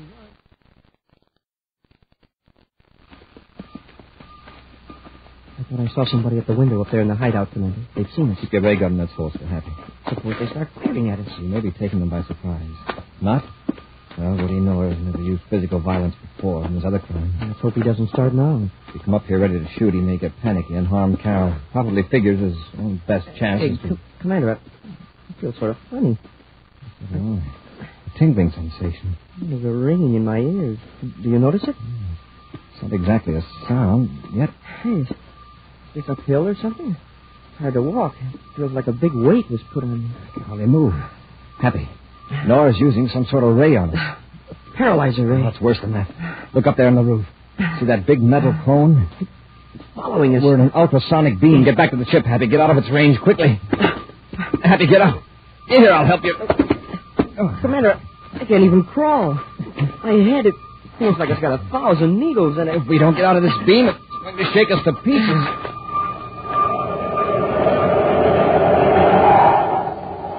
We'll be back with Space Patrol in just a moment. Say, gang, listen to this. Poor old motor. It's got nothing to go on but ordinary fuel. I say, but listen to this.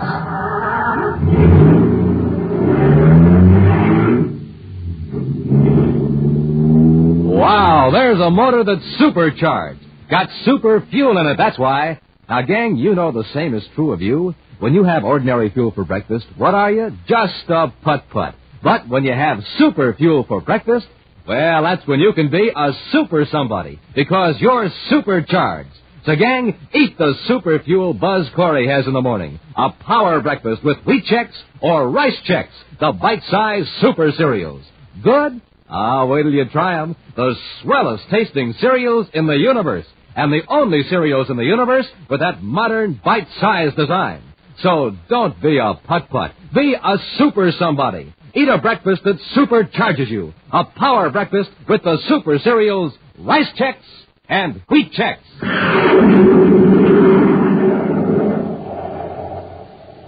Woody Knorr and Bob Morgan have stolen 500,000 United Planets credits from a passenger ship and abducted the Secretary General's daughter, Carol, because she was the only person aboard the spaceship who could identify them.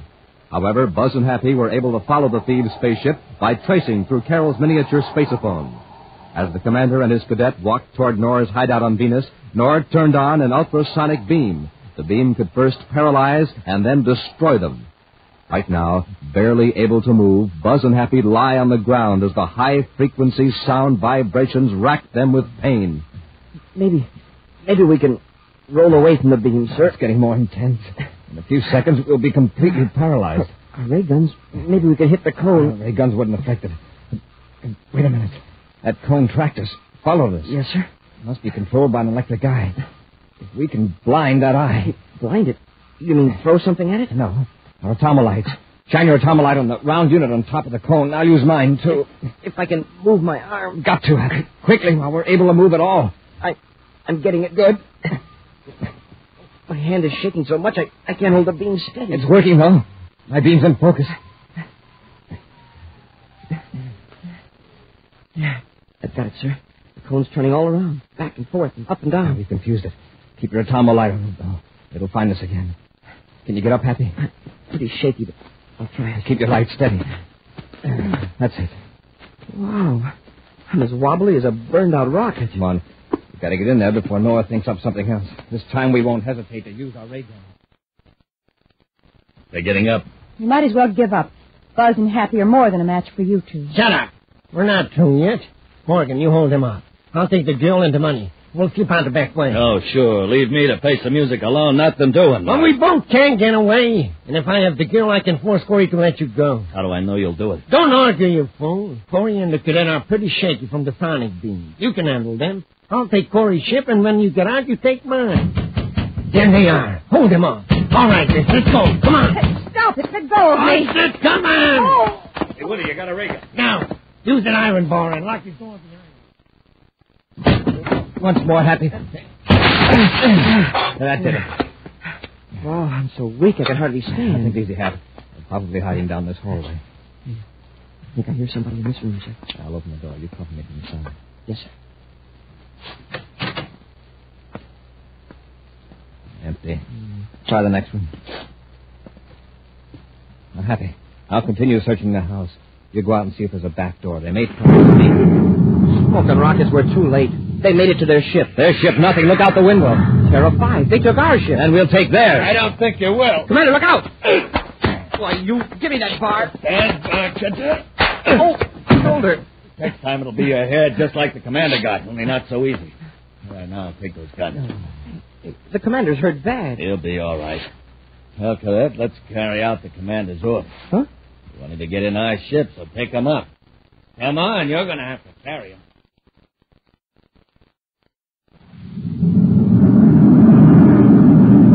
Morgan to Nor. Morgan calling Nor. Nor here. What happened? Everything worked out fine. I have 2 passengers. They're resting secured back aft. Good work, Morgan. You blasted off without any difficulty then. A little.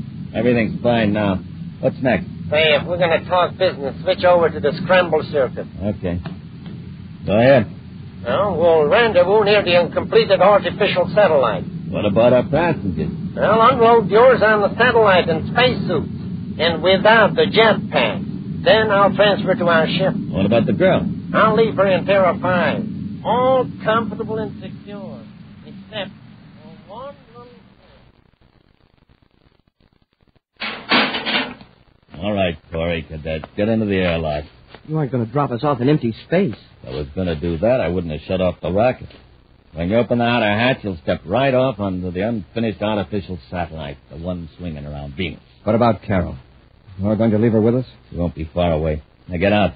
Close your helmets and step out. I want to know what you're going to do with Carol. You're going to get a blast of this ray gun if you don't move. I'll tell you about Carol when you're outside the ship.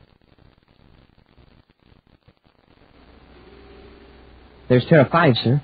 But why is Nor stopping it so far from the satellite? Happy, stand clear of Morgan's ship. I think he's getting ready to blast away from the space platform. That's right, Corey. Gonna pick up Nor and we'll be on our way. What about Carol? Leaving her in Terra 5, several hundred yards away. But we're leaving a time bomb in the ship with her. What good is that going to do you? Ship's destroyed, there'll be no chance of it being sighted by another ship. No one will look for you two on this unfinished space platform. Not for weeks. Why can't you give Carol a chance? Put her here with us. Would you prefer to have her go quickly instead of suffering from hunger and thirst? Besides, Nor and I like to think of you two watching, waiting for that explosion. We'll give you something to think about while you wait for your own finish. The ship is nearly out of sight, sir. That's the contemptible coward. And there's Terra 5, so close, and yet it might as well be several DUs away for all we can do about it. Commander, this is Woody Nor. It's just a final fond word of farewell. Nor, listen. Did you really leave a bomb in our ship? Well, you just wait and see. Hey, incidentally, I can barely hear your signal from the spacesuit transmitter. I doubt that a spaceship could hear you or reach you in time to save the girl. Oh, yeah. Don't forget to keep your magnetic boots turned on full, or you'll float off into nowhere. Goodbye, Commander. Nora. The dirty rats. We're about as far from the regular space lanes as we could be. Yeah, that's why the satellite is being built here. If we only had our jetpacks. But here we are with no way of moving off this platform in a set direction. Sitting here in a scrap pile of tied-down metal, waiting for that bomb. Happy, wait a minute. It's not a scrap pile, not to us. It's rocket fuel. Rocket fuel? Why, it's just chunks of metal. Uh-huh. There's a big, broad plate of endurium. That'll serve as a space raft. Space raft? Get busy and pile some of these scraps on the plate. Well, sure, sir, but I don't get it. We're going to make a man-powered rocket. A man-powered rocket? Remember that summer on Lake Azure when you stood up in the canoe and threw a rock at a leaping fish? Sure. I went over backwards out of the canoe into the lake. Exactly. You demonstrated Sir Isaac Newton's third law of motion. For every action, there's an equal and opposite reaction. Sure. That's the principle that rockets and all spaceships operate on. Right. Spaceship moves forward because molecules of fuel are forced out of the rocket engines. This big flat endurium plate is our ship. You and I are the engines, and these chunks of metal are the fuel. Hey, I get it. We toss the chunks off our raft in the opposite direction from where we want to go. Right, let's get busy. Don't know how much time we've got left.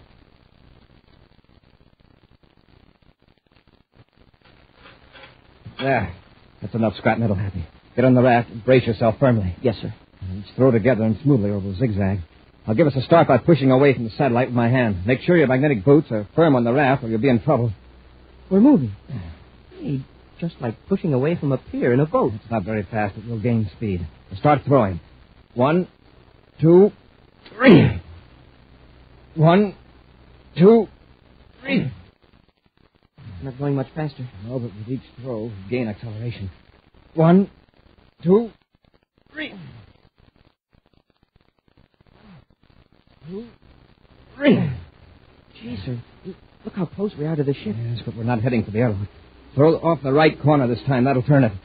1, 2, 3. Yeah, that head's all right, sir. We can stop now.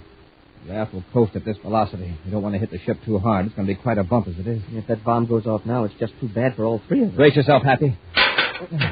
Wow. All right, open the outer hatch. Let's hurry. Quickly into the airlock.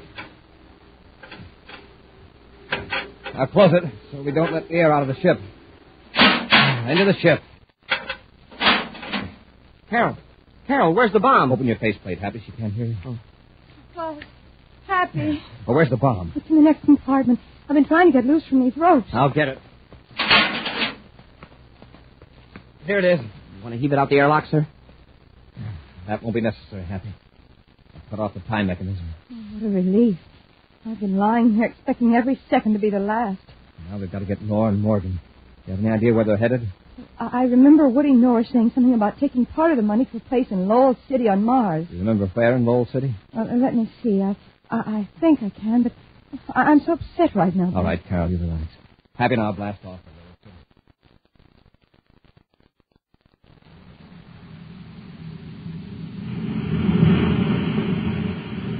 All right, pull the surface car up here, Morgan. Okay. Hello, city sure looks good to me. Hey, sure this guy can get rid of these credits for us without getting caught? Oh, yeah. He's got a perfect setup. He spreads the stolen credits among the bank's funds. Gives us other money for the hot stuff. Less 10% for his services. Okay, let's get out of the car. I'll bring the load. Help you with your luggage, gentlemen? Glory. Run for it, Morgan. Oh, no, you don't. Hey, let go of it. This one's for that sonic beam. If that's a gun you're reaching for, drop it. I've got Morgan, sir. Hang on to him, Happy. Get up, Noah, on your feet. All right. Don't hit me anymore. You got off that space platform, but how?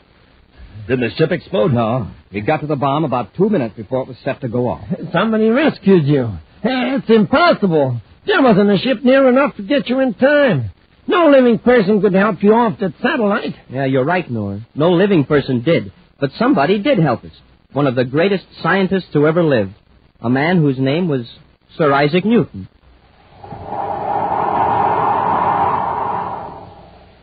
An exciting preview of next week's thrilling Space Patrol adventure in just a moment.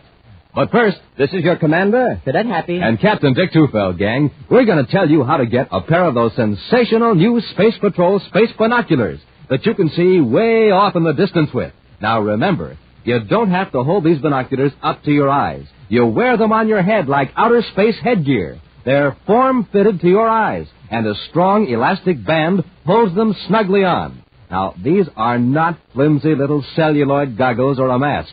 They're real, full-size, 4 power binoculars with 4 pure lucite lenses.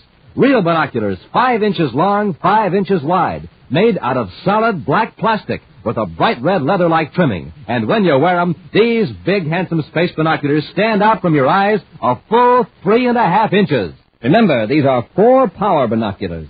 This means they make objects way off in the distance look 4 times closer. You can spot airplanes in the sky, boats on the water, far-off objects on land. Your space binoculars will smallify, too. Yes, sir, when you reverse them, they make things look real little and far away. Lots of fun, right, Hap? You bet. And boy, oh boy, these binoculars have that real outer space look. Gosh, when people see you wearing your space binoculars, why, they'll think you just stepped out of a rocket ship from Mars. Gang, send for these valuable Space Patrol space binoculars today. Without a doubt, the greatest value we have ever offered on Space Patrol. To get a pair, do this. Buy a box of Instant Ralston. Then, with your name and address, send 25 cents in coin and an Instant Ralston box top to Space Patrol, Box 686, St. Louis, Missouri.